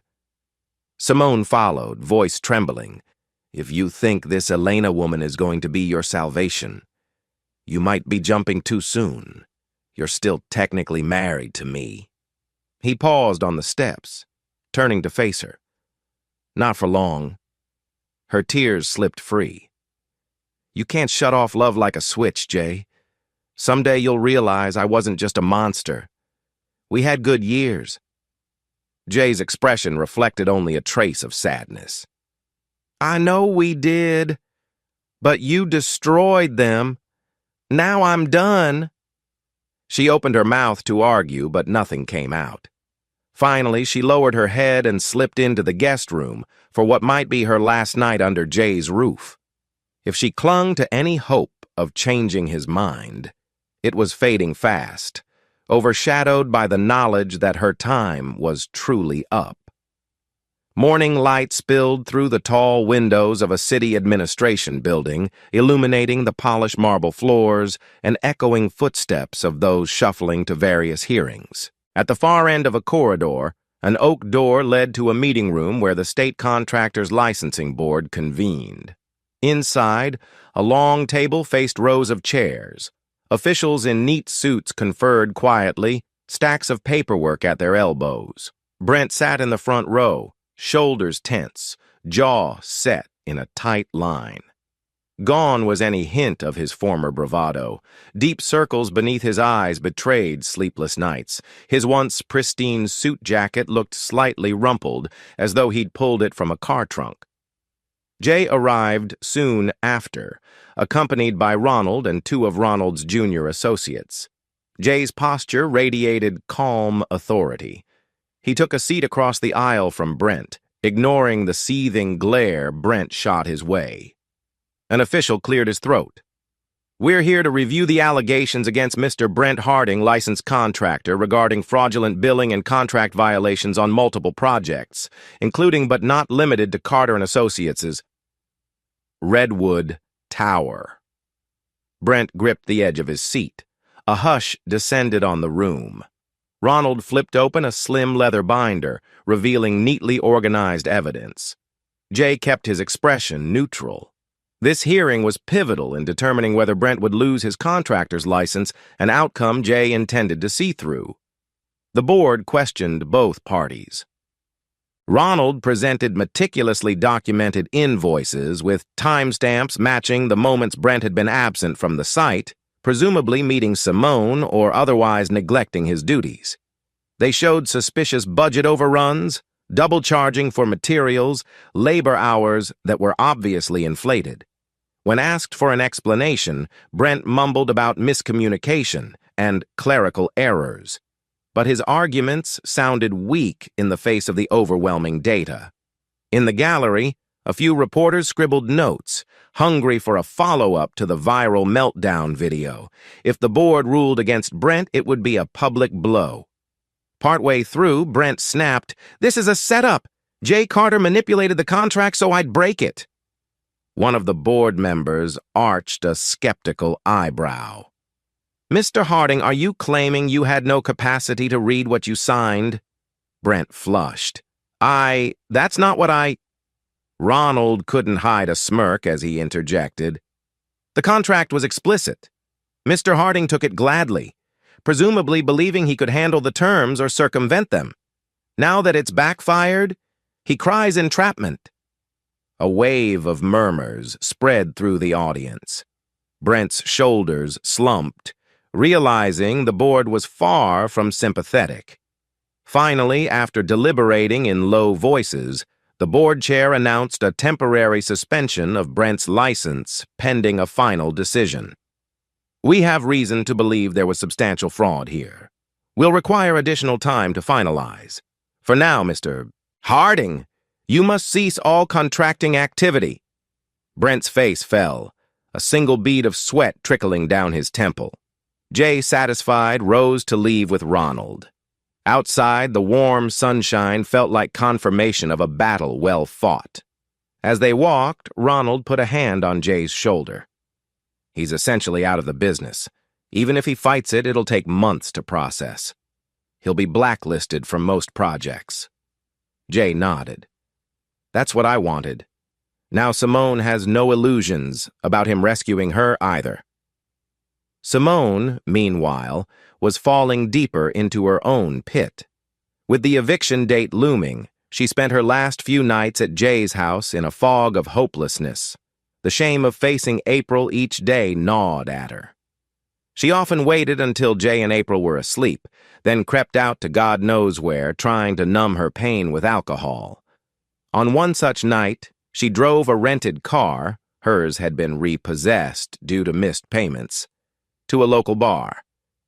By midnight, she'd had too many shots to keep track. A swirling haze dulled her thoughts as she stumbled into the driver's seat. Fumbling with her keys, tears streamed down her face, stinging with bitterness. "All my fault," she muttered. "Jay hates me. April hates me.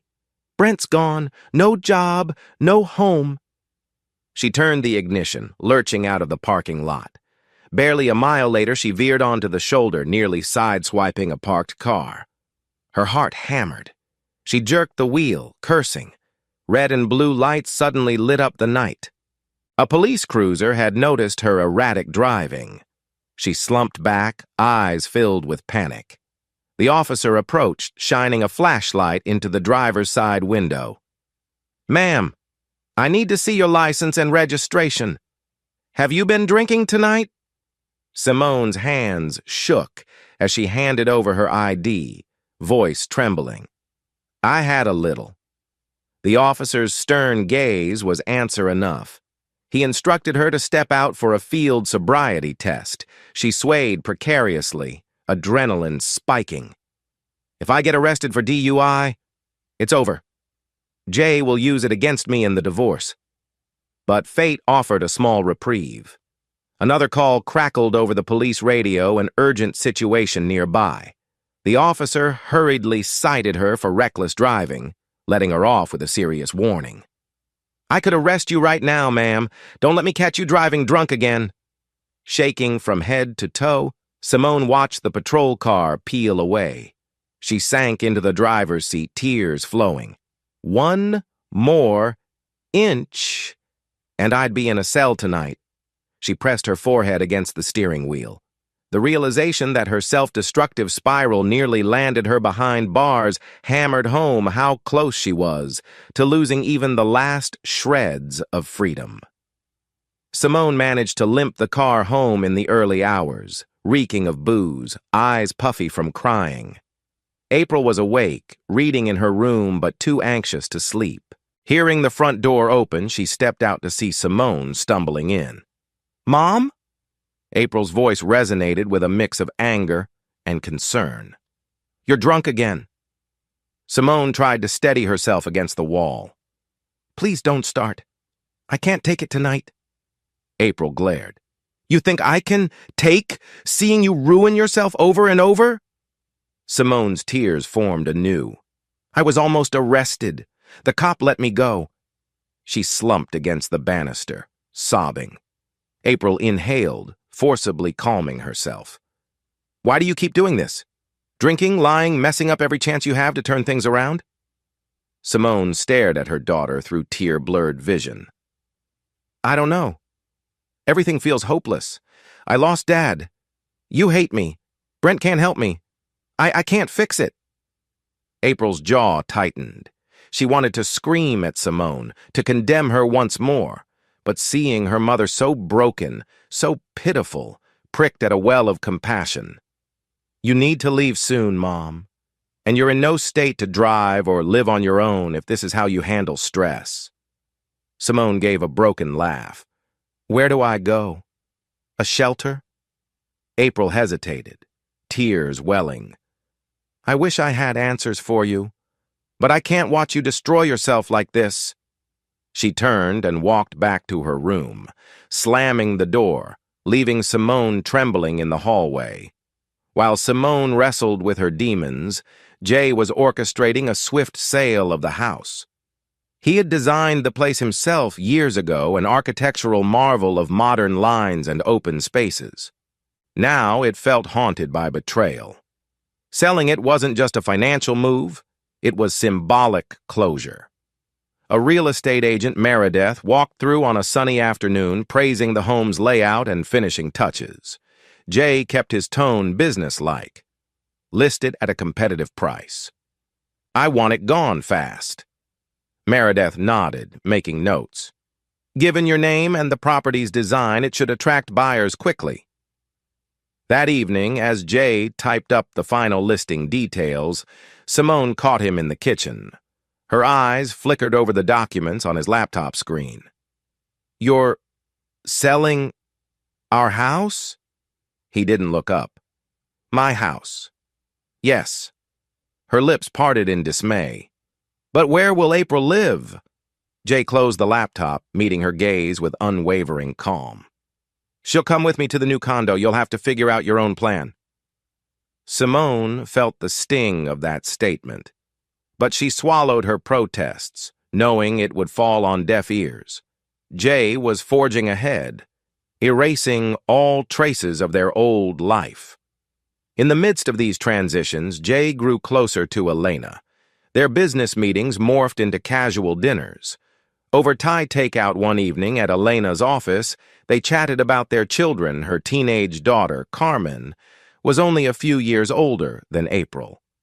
Elena listened empathetically as Jay briefly mentioned Simone's downfall. "I hate to pry, but is she leaving soon?" Elena asked gently. Jay nodded. "Yes. By court order. She's been served. The house is on the market." Elena sipped her iced tea, brow furrowing. "And how's April handling all this?" Jay sighed. "She's angry mostly, but she's strong. I worry about the scars, though." Elena reached across the small coffee table, resting her hand on Jay's. "It's hard now, but you're giving her something solid to rely on. Your integrity. Don't underestimate how valuable that is." He gazed back at her. Amid the chaos, Elena was a steady presence, smart, warm, and unafraid of his baggage. In the soft glow of the office lamp, her hair framing her face, Jay felt something deeper stir within him. He leaned in, kissed her gently. She responded with tender acceptance. When they finally pulled apart, Elena's cheeks flushed. "I've been wanting that to happen for weeks," she admitted softly. Jay laughed under his breath. "Me too." They spent the next few hours talking, lost in each other's company. For Jay, it was the first real taste of calm and genuine affection since Simone's betrayal. A few days later, Brent's truck was repossessed, his missed payments piling too high. He found himself couch-surfing between old acquaintances, each kicking him out after a night or two. His phone beeped constantly with creditor calls. Desperate, he tried contacting Simone again, but her phone went straight to voicemail. He tried cursing Jay online, but it generated no sympathy. The viral meltdown had tarred his reputation thoroughly. In a dingy motel, he stared at a mirror, hollow-eyed. "I had a good life once," he told himself. "Steady work, a decent rep, decent pay. Why'd I chase after Simone?" The truth gnawed at him. Greed and lust. He'd believed he could outsmart Jay Carter and come out on top. Now, everything was gone. He glimpsed a news article on his phone. Local architect Jay Carter rumored to sell iconic residence. The short piece mentioned insider sources, saying Carter was untying personal loose ends. Comments below joked about the cheating contractor who lost big. Brent flung the phone aside, gutted by the humiliation. At last, with no real plan, he decided on a final stand. If he couldn't salvage his life, he'd at least confront Simone.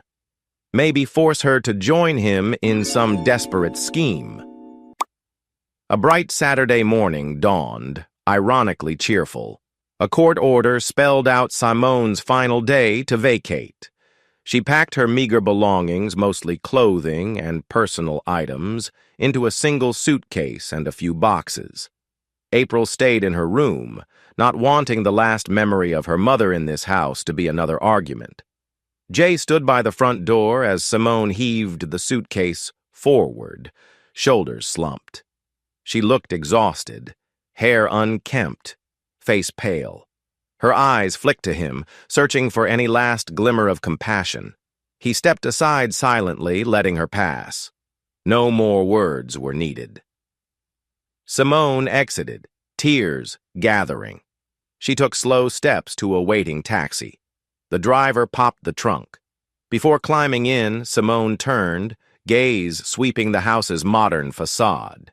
She remembered the day Jay had given her the grand tour, back when they were newly married, eyes alight with shared dreams. That moment felt like a past life, one she'd torched.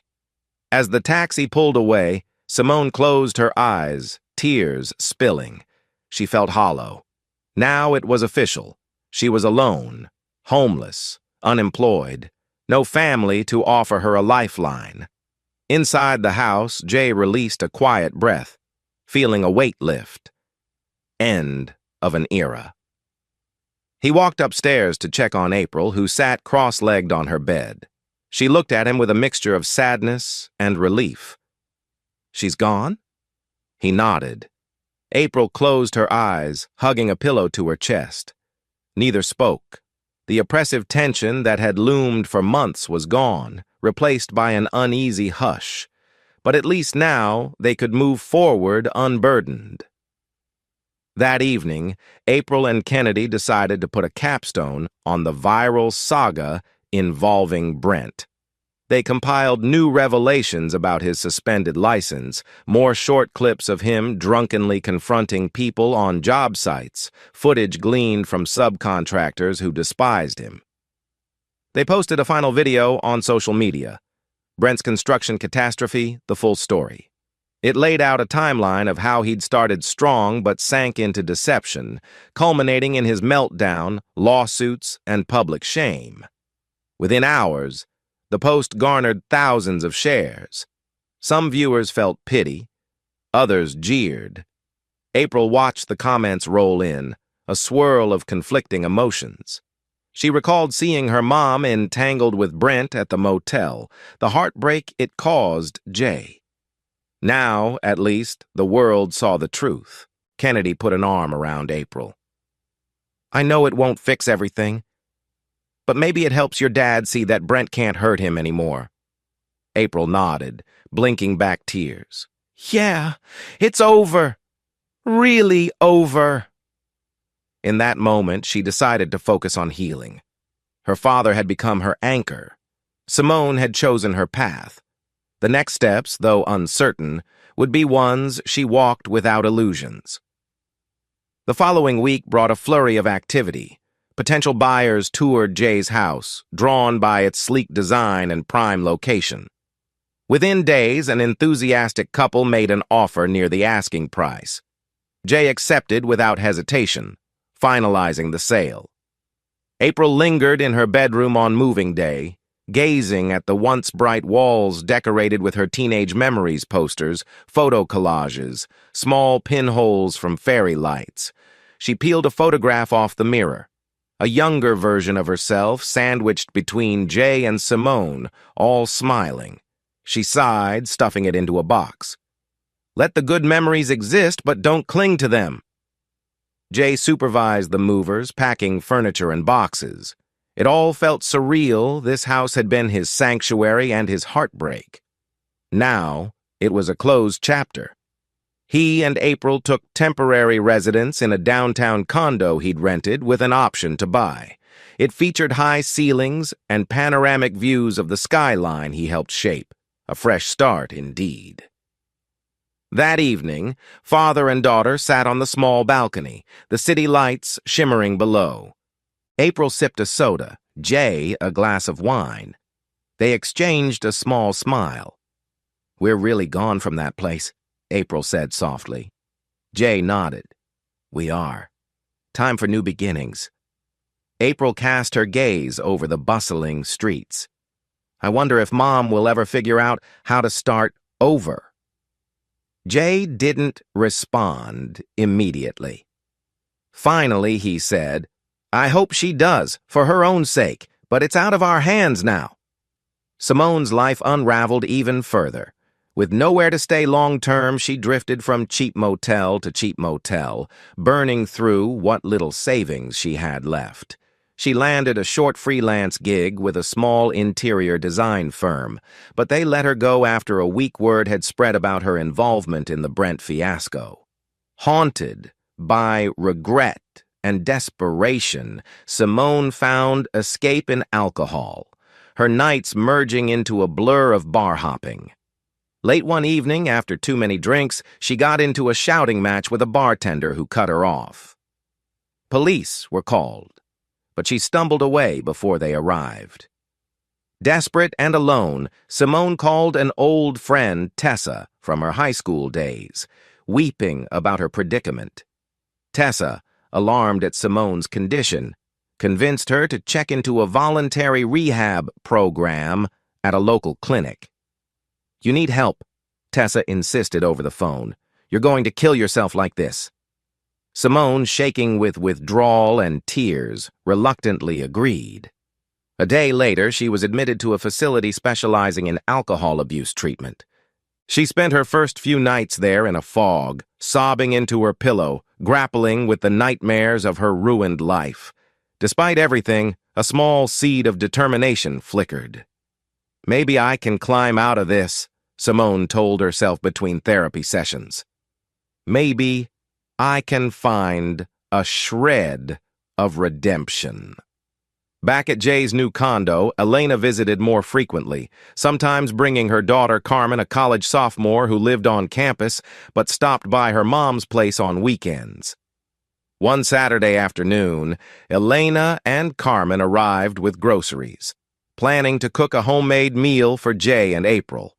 Carmen was a bright, ambitious young woman majoring in marketing. She and April hit it off, bonding over shared music tastes and the general chaos of teenage life. They joked about parents in love, throwing each other conspiratorial grins whenever Jay and Elena exchanged affectionate glances. Over plates of pasta and garlic bread, the newfound quartet chatted comfortably. Jay felt a profound sense of normalcy he hadn't experienced in a long time. Elena's gentle presence, Carmen's spirited energy, April's blossoming confidence, it felt like the puzzle pieces of a future he could embrace. When the meal wrapped up, Elena helped Jay clear the table. She placed a hand lightly on his arm. "I'm proud of how far you've come," she said softly, glancing at April and Carmen giggling in the next room. "It seems like your daughter is starting to heal." Jay nodded, setting a stack of plates on the counter. "She's strong, stronger than I gave her credit for. I think seeing me move on is helping too." Elena's eyes sparkled. "And how about you? Are you truly moving on, Jay?" He thought for a moment, recalling the sting of Simone's betrayal. Yet, in the warmth of Elena's gaze, that sting felt distant. "I am," he murmured. "Bit by bit, I'm letting it go. Thanks to you." Elena leaned in for a soft kiss, a tender promise of better days ahead.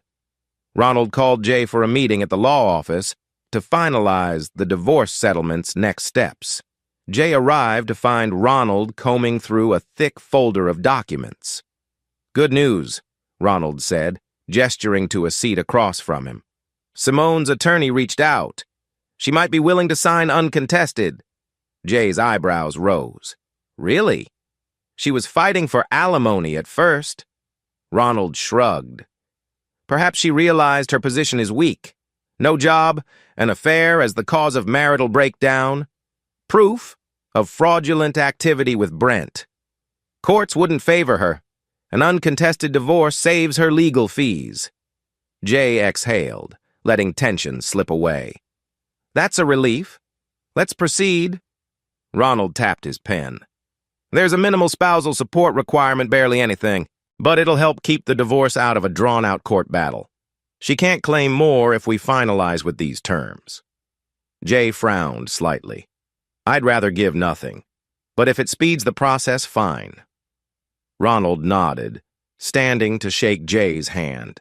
"You've won, little brother. She's out of your life, you've protected your assets, and Brent's done for." Jay gave a tired smile. "It doesn't feel like a victory, more like an end to a nightmare." Ronald's gaze softened. "That's the best outcome sometimes. Wrap it up and start fresh." At the rehab clinic, Simone spent her days in group therapy and counseling sessions. She listened to other recovering addicts share their stories. Some had lost everything, yet managed to rebuild. Something about their raw honesty struck a chord. She also met with a therapist one-on-one. "Why do you think you turned to alcohol, Simone?" the counselor asked gently. Simone twisted a tissue in her hands. "My life fell apart. I messed up my marriage, my job, everything." She stared at the floor, voice trembling. "I was so ashamed. I couldn't face it sober." The counselor nodded, compassion in her gaze. "Shame is powerful, but you're here now, taking a step toward change. That matters." Simone's tears welled up. "I hurt the people I love most, Jay. My daughter April." She inhaled raggedly. "Is it even possible to fix something like that?" The counselor spoke softly. "You can't undo the past, but you can work on yourself, find stability, and maybe, one day, earn back some trust. It'll take time." After weeks of group discussions, journaling, and acknowledging her responsibility, Simone felt a fragile sense of hope. She recognized she had no illusions of returning to Jay or the life she destroyed. But maybe she could at least salvage her personal dignity. One drizzly afternoon, Brent lurked outside the rehab clinic's gates, having heard through a mutual contact that Simone was admitted there. Disheveled and desperate, he waited until she emerged from a therapy session to approach her under the covered walkway. Simone froze upon seeing him, heart pounding with residual fear and leftover attachment. "Brent?" she breathed. "What are you doing here?" He stepped closer, rain dripping from his hair. "We need to talk." Simone glanced around nervously. "I can't leave the grounds without permission. They'll wonder where I am." He scoffed. "You're in a damn rehab. I'm in hell, thanks to Jay Carter and partly thanks to you." A flicker of anger ignited in Simone. "Don't blame me for your fraud. We both messed up." Brent's eyes flashed. "You were the one feeding me intel about Jay's schedules and budgets. You wanted to take advantage, too." She stepped back, hugging herself. "I was lonely, confused. I never meant for it to get so big." He shook his head in disgust. "Look at us now, losers. No job, no money, no future." Simone closed her eyes. "I'm trying to get help. I suggest you do the same." Brent let out a bitter laugh. "Help from who? I'm blacklisted. My ex is suing for child support. I have debt collectors calling all day. My license is suspended. Meanwhile, you're playing the victim in rehab." Hurt flared in Simone's chest. "I'm not a victim. I'm taking responsibility, trying to get better. It's more than you're doing." His hands balled into fists, but he kept them at his sides. "You think a few therapy sessions will fix anything? You're delusional." A security guard appeared at the end of the walkway, eyeing them warily. Brent realized he had limited time. He lowered his voice. "Look, if you ever get out of here and want to get back at Jay for everything he's done to us, call me." Simone frowned. "I'm done with revenge. All it brought me was misery." Brent stared at her with disdain, spitting on the ground before turning to leave. "Then enjoy rotting in your self-pity, Simone." She watched him stomp off into the rain, tears of shock burning her eyes. She was left trembling. Despite her many regrets, she felt no desire to follow Brent's path of bitterness any longer. Summer clouds rolled across the sky outside the broad windows of Jay's condo. He and Elena were reviewing final design details for their Riverside Townhomes collaboration. Paperwork was strewn across the dining table, coffee mugs half empty. Elena set down her pen, eyeing Jay. "You do brilliant work. I'm excited to break ground soon." Jay exhaled a satisfied breath. "Thanks. It's nice to focus on building something new in every sense of the word." Elena's expression grew contemplative. "Speaking of something new," she paused, chewing her lip. "I know this might be sudden, but Carmen's finishing the semester soon. We were thinking of getting a bigger place. Maybe something that can accommodate her and possibly you." Jay's eyes widened slightly. "You mean living together?" Elena's cheeks reddened. "That, or at least investing in a shared property.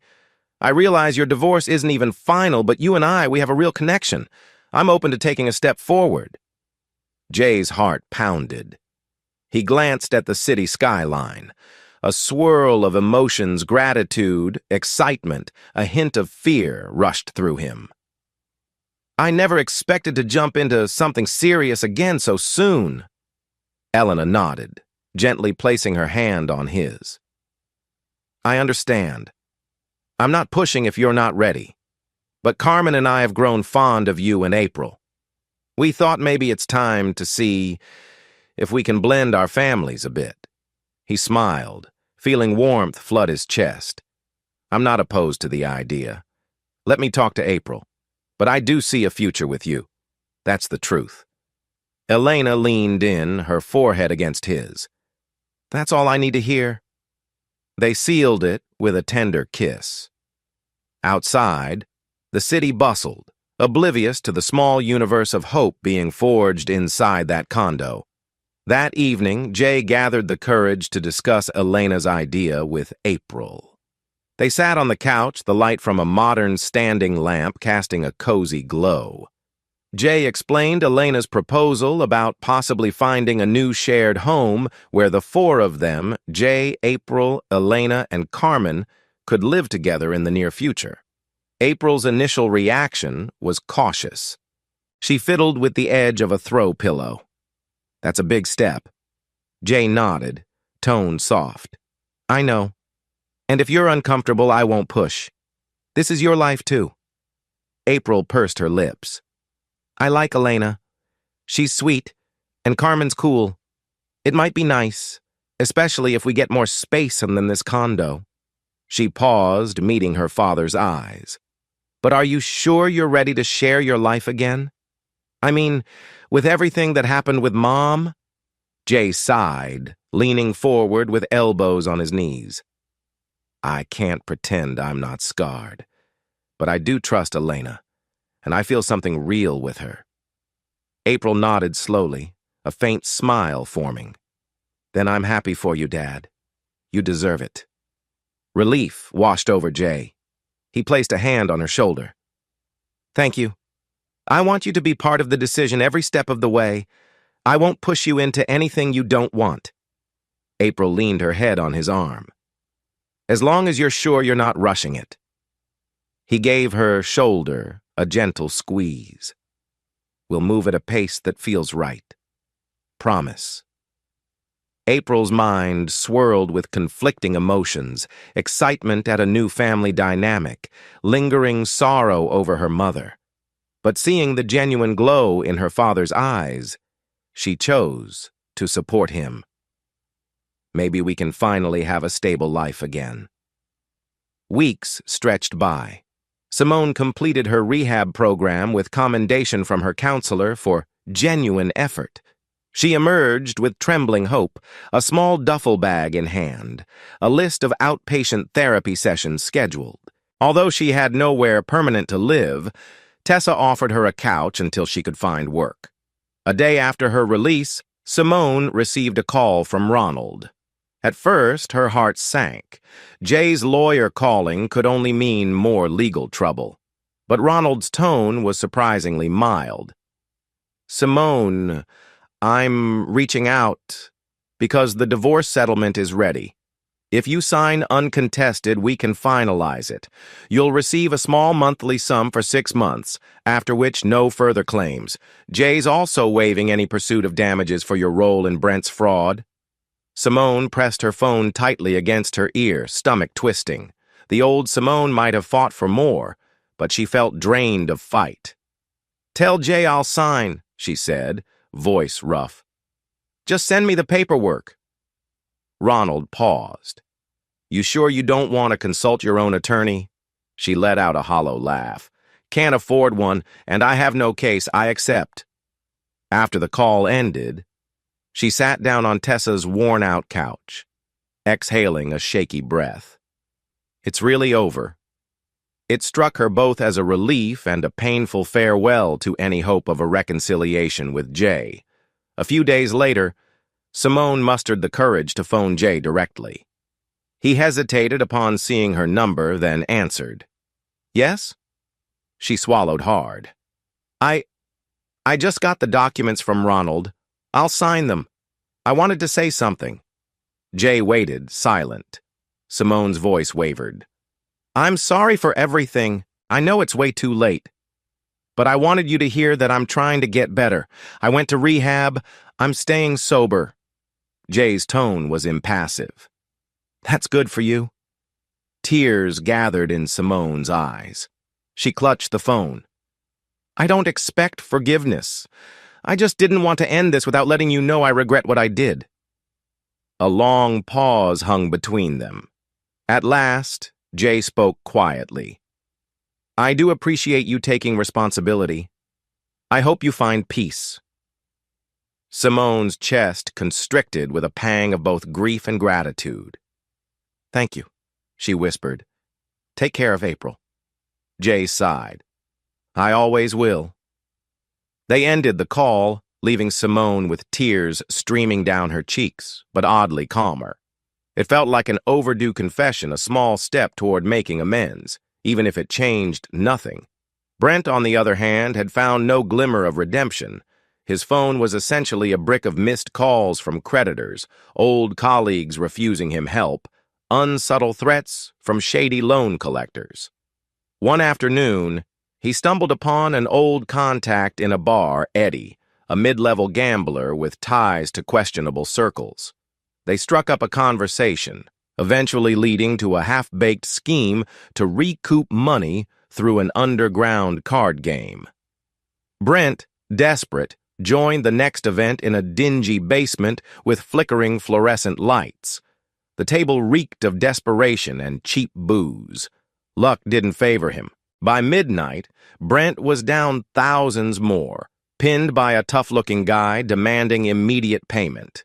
Brent realized he'd spiraled from professional contractor to near-criminal circles, all in the fruitless pursuit of a quick fix. As he fled that night, knees wobbly, he cursed Jay Carter under his breath for the 1,000th time. "This is your fault, Carter. I'll never forgive you."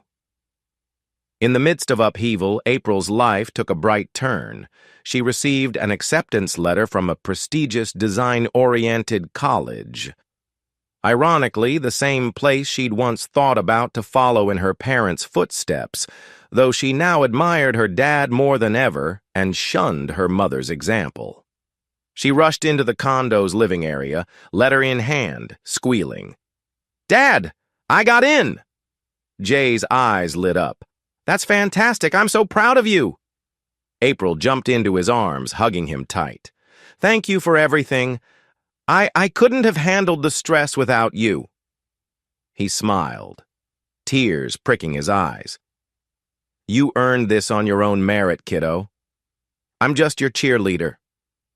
The acceptance re-energized April, giving her a positive focal point. Her father's unwavering support and Elena's kindness encouraged her to trust in a brighter future. Elena decided to host a small family gathering to celebrate Carmen's end-of-semester success and April's college acceptance. The event took place at Elena's suburban house, which she was considering selling if she moved in with Jay permanently. Jay and April arrived with store-bought cupcakes and a bottle of sparkling cider. Carmen greeted them excitedly, showing April her room.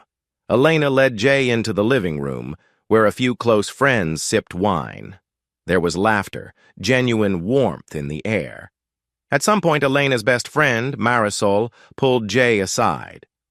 "She's happier than I've seen in years," Marisol said, nodding toward Elena in the kitchen. "Thank you." Jay chuckled. "I think we're making each other happy." Marisol's eyes danced with mischief. "Then I won't be shocked if I hear wedding bells eventually." Jay nearly choked on his drink. We haven't." Marisol laughed, patting his shoulder. "Relax. I'm just saying you two fit together well. And life's short." Jay forced a smile, mind spinning. Marriage again? The idea seemed surreal. He'd just ended the previous one, yet a small, intriguing spark glowed at the thought of a new, real partnership with someone he respected and trusted. While Jay juggled new prospects, Ronald faced his own emotional crossroads. One evening, he visited Jay's condo under the pretense of dropping off final divorce paperwork. After discussing legal details, Ronald lingered, swirling a glass of whiskey. Jay noticed his brother's uncharacteristic hesitation. "Something on your mind?" Ronald sighed, rubbing the bridge of his nose. "I've been meaning to tell you Sherry and I are getting separated." Jay's brow creased. "What? You two always seem so stable."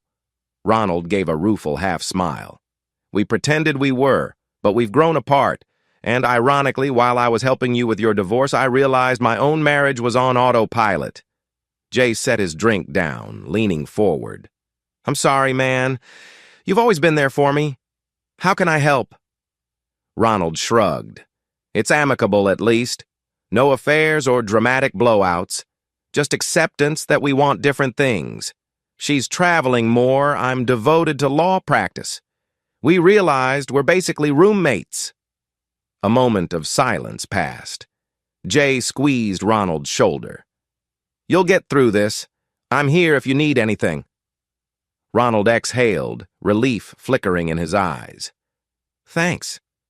It's humbling to be a divorce lawyer facing a divorce, but life's funny that way.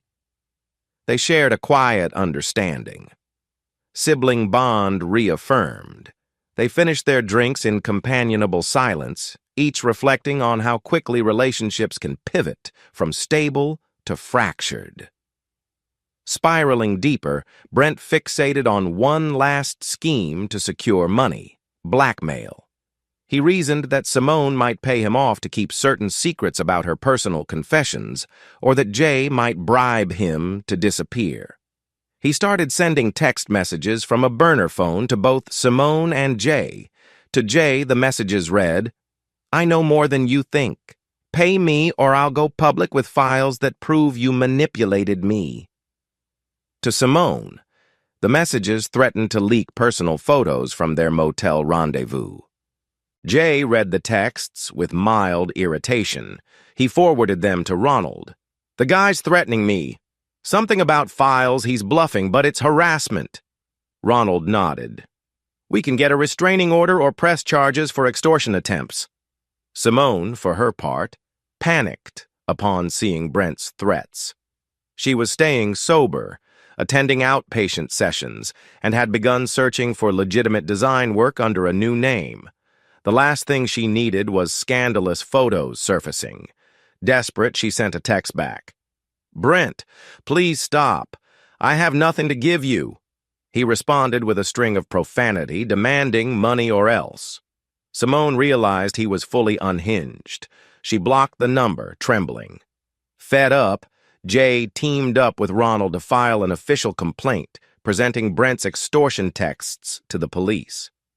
Because Brent was already on the authorities' radar for contract fraud, they took these new threats seriously. Days later, Brent was picked up during a routine traffic stop. He'd been driving a borrowed car from a sketchy associate. Police found evidence of the burner phone with incriminating text logs. That was enough to lock him in a holding cell while they pursued charges. News reached Jay via Ronald. "They're holding him for attempted extortion. Bail is high and I doubt he can pay." Jay couldn't help feeling a sense of final closure. The man who'd triggered so much misery was now behind bars, awaiting trial. "He can't hurt me or Simone or April anymore," Jay thought, a sense of peace creeping in. Now free from Brent's harassment, Simone stood at a crossroads, either sink back into old habits of self-pity or continue forging a path to independence. She chose the latter. She found a small shared apartment with Tessa, who'd agreed to a short-term lease arrangement.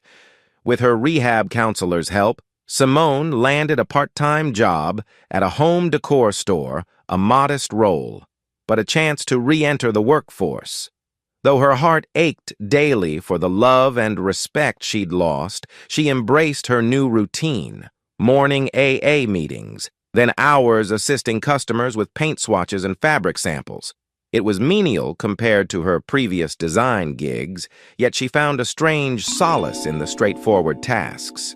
Each paycheck, however small, was honest. One afternoon, a customer recognized her from earlier media coverage. "Aren't you Jay Carter's wife? That cheating scandal was all over the place," the woman said bluntly. Simone's throat tightened. She forced a polite smile. "We're divorced now." The woman sniffed. "Figured as much." "Shame. You had it all." Simone felt tears threaten, but she held them back. Once, such an encounter would have driven her to a bottle. Now she mustered calm. "I know," she said softly. "Have a nice day."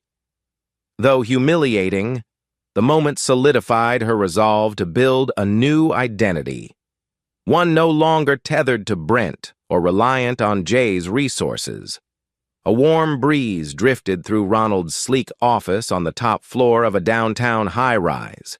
Jay sat at a long conference table, hands folded. Across from him was Simone, looking noticeably different than before.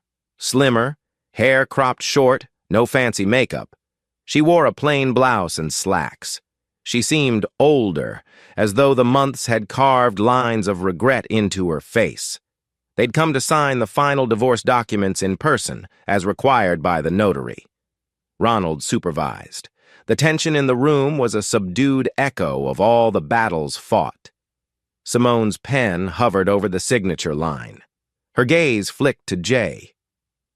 "For what it's worth, thank you for letting me have this small support for 6 months. It'll help me get on my feet." Jay nodded impassively. "I'm just glad to end this cleanly," she swallowed. "I also want to say I'm sorry again. I'm not asking for anything. I just needed you to know I'm trying to be better." He allowed a small nod. "I believe you." Their eyes met, a complicated mix of sorrow, acceptance, and finality. Then Simone pressed the pen to paper and signed, the crisp scratch marking the official end of a marriage that had once seemed unbreakable. Ronald notarized the documents. "That's it," he said, sliding copies to each. "Your divorce is final. Best of luck going forward." Jay stood. Simone did the same. For a moment, neither moved. Then Jay extended a hand. She shook it hesitantly, tears shining in her eyes. "Goodbye," he said quietly. She gave a trembling nod. "Goodbye, Jay." Just like that, the last tie of their legal bond dissolved. Simone left, shoulders hunched. Jay watched her go, feeling an odd mix of relief and subdued melancholy. It's done. Finally. That same night, Elena invited Jay over for what she called a celebratory dinner. He arrived, suspecting she might want to toast the finalized divorce. Elena opened the door, beaming. They shared a sumptuous meal. Carmen was out with friends, leaving them the house to themselves. Soft music played in the background. Elena poured 2 glasses of wine, her eyes dancing in the candlelight. She reached out, taking Jay's hand. "I know today was big for you, closing a painful chapter." He exhaled, shoulders loosening. "Yes, it's surreal, but it's a relief." Elena brushed her fingertips across his knuckles. "I've been thinking about how we both want to move forward, maybe find a new place together. But before that..." She slid off her chair, kneeling in front of him. Jay's heart kicked into overdrive. "Elena?" She took a small box from her pocket, flipping it open to reveal a simple, elegant ring. "Jay Carter, I love you. I know it's soon after your divorce, but life's short. Will you marry me?" His eyes widened, shock and delight warring. He laughed softly, tears gathering at the corners of his eyes. "You're serious?" Elena nodded, her own eyes misty. "Dead serious. I'm a modern woman. No reason I can't propose if I know what I want. And that's you." Emotion surged through Jay. Gratitude, excitement, an echo of fear from past wounds, yet Elena's unwavering gaze filled him with confidence. He dropped to his knees as well, facing her, cradling her cheek. "Yes," he said, voice breaking. "Absolutely yes." They kissed, the ring glinting in the candlelight. In that moment, Jay realized the difference from his first marriage. This was built on mutual respect, honesty, and a willingness to face life's challenges together. When Jay and Elena announced their engagement a few days later, April was initially stunned. She'd known they were serious, but marriage so soon still caught her off guard. Meanwhile, Carmen cheered and hugged her mom, thrilled. April took Jay aside. "Dad, are you really sure?" Jay smiled gently. "I am. I've never felt so certain about someone's character. Elena is everything Simone wasn't: transparent, supportive, genuine." April relaxed, a small grin forming. "She is pretty amazing, and you seem happy. Like, genuinely happy." He nodded, hugging his daughter. "I am, and I want you to be part of this new family, if you're okay with it." April felt tears prick her eyes. Despite the scars left by Simone's betrayal, she realized she trusted Elena. "Then I'm happy for you, Dad." "Totally." With that blessing, the new family dynamic began to solidify. Carmen teased that she and April would be sisters soon. April laughed, uncertain but relieved to have a stable maternal figure she actually liked. Meanwhile, Brent's legal troubles advanced rapidly. Evidence of his extortion attempts, combined with the contractor fraud, painted a grim picture.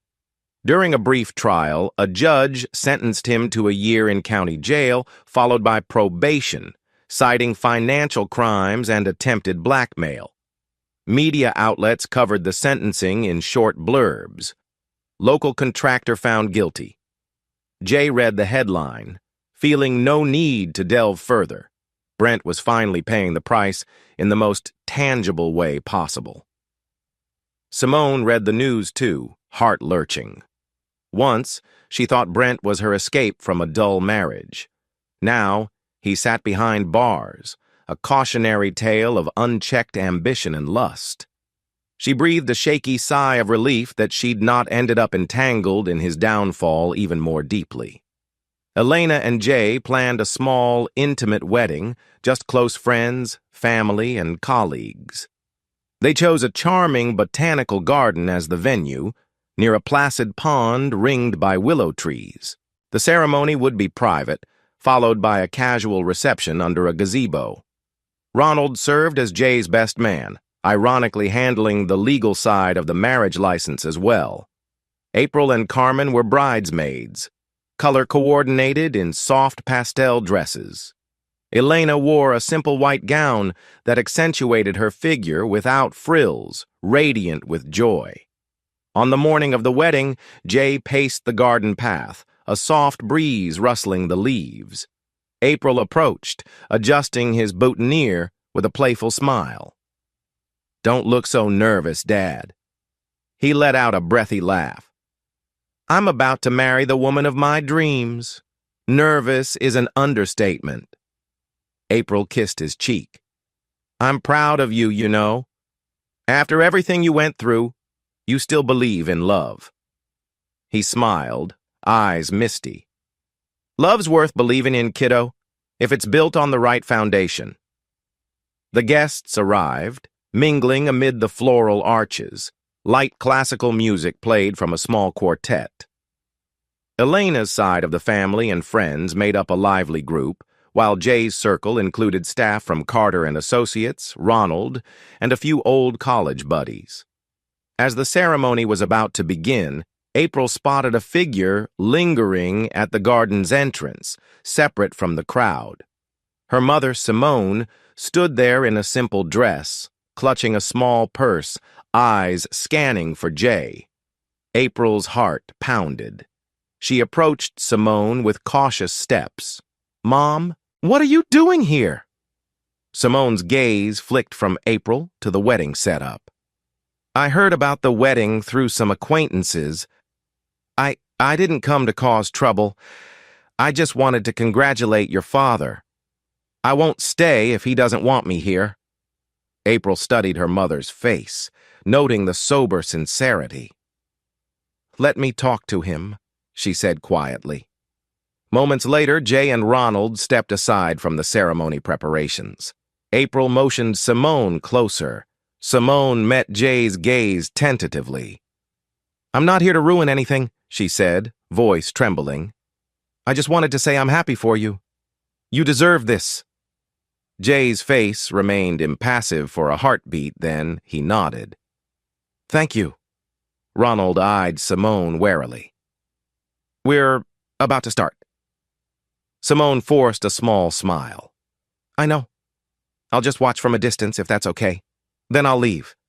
Jay exhaled, seeing no malice in her stance. "All right, stay in the back. No disruptions." Simone nodded, tears in her eyes.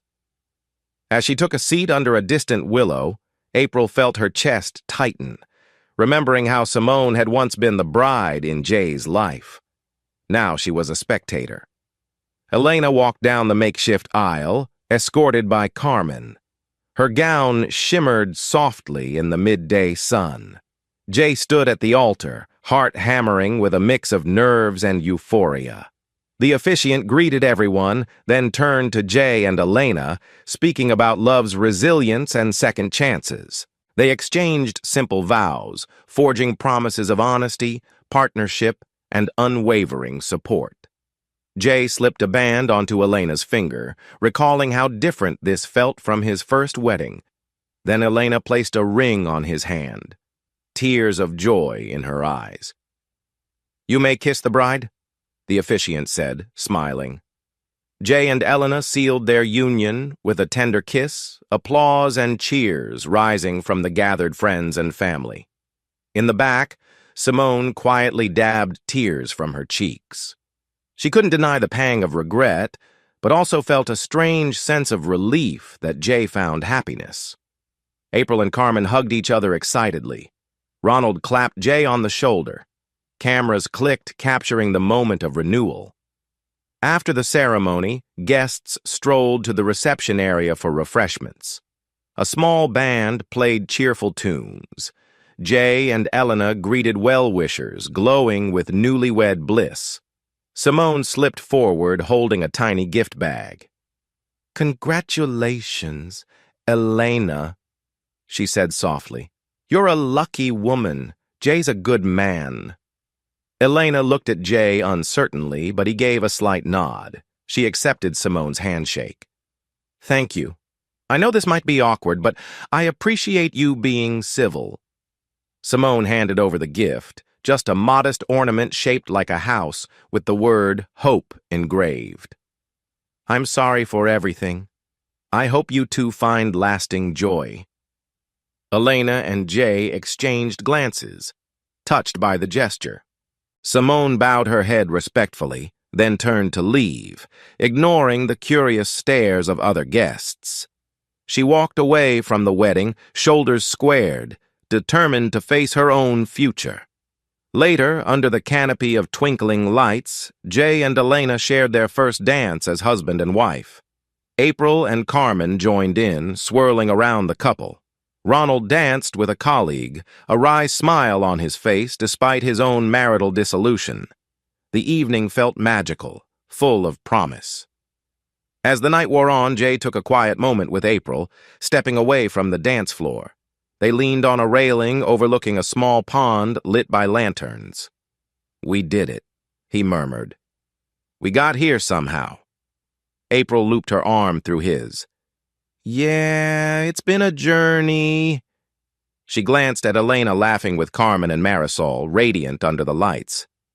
"I'm so glad you found real love." Jay's eyes shone with gratitude. "Me too." They stood in comfortable silence for a beat, the music drifting over them, the new marriage ring reflecting soft light. A sense of closure wrapped around them, a final seal on the heartbreak, replaced by hope. From that point on, Jay Carter's life was no longer defined by betrayal and revenge. He'd reclaimed his power, protected his daughter, and found a partner who matched his integrity and warmth. Simone, in her own separate path, labored toward redemption. Brent languished in jail, paying for his choices. Life wasn't perfect. No life ever is, but it was honest and forward-looking. And as Jay guided Elena back to the dance floor for another spin under the lanterns, he felt the surest foundation he'd ever built, one anchored not in steel and glass, but in resilience, trust, and hard-earned love.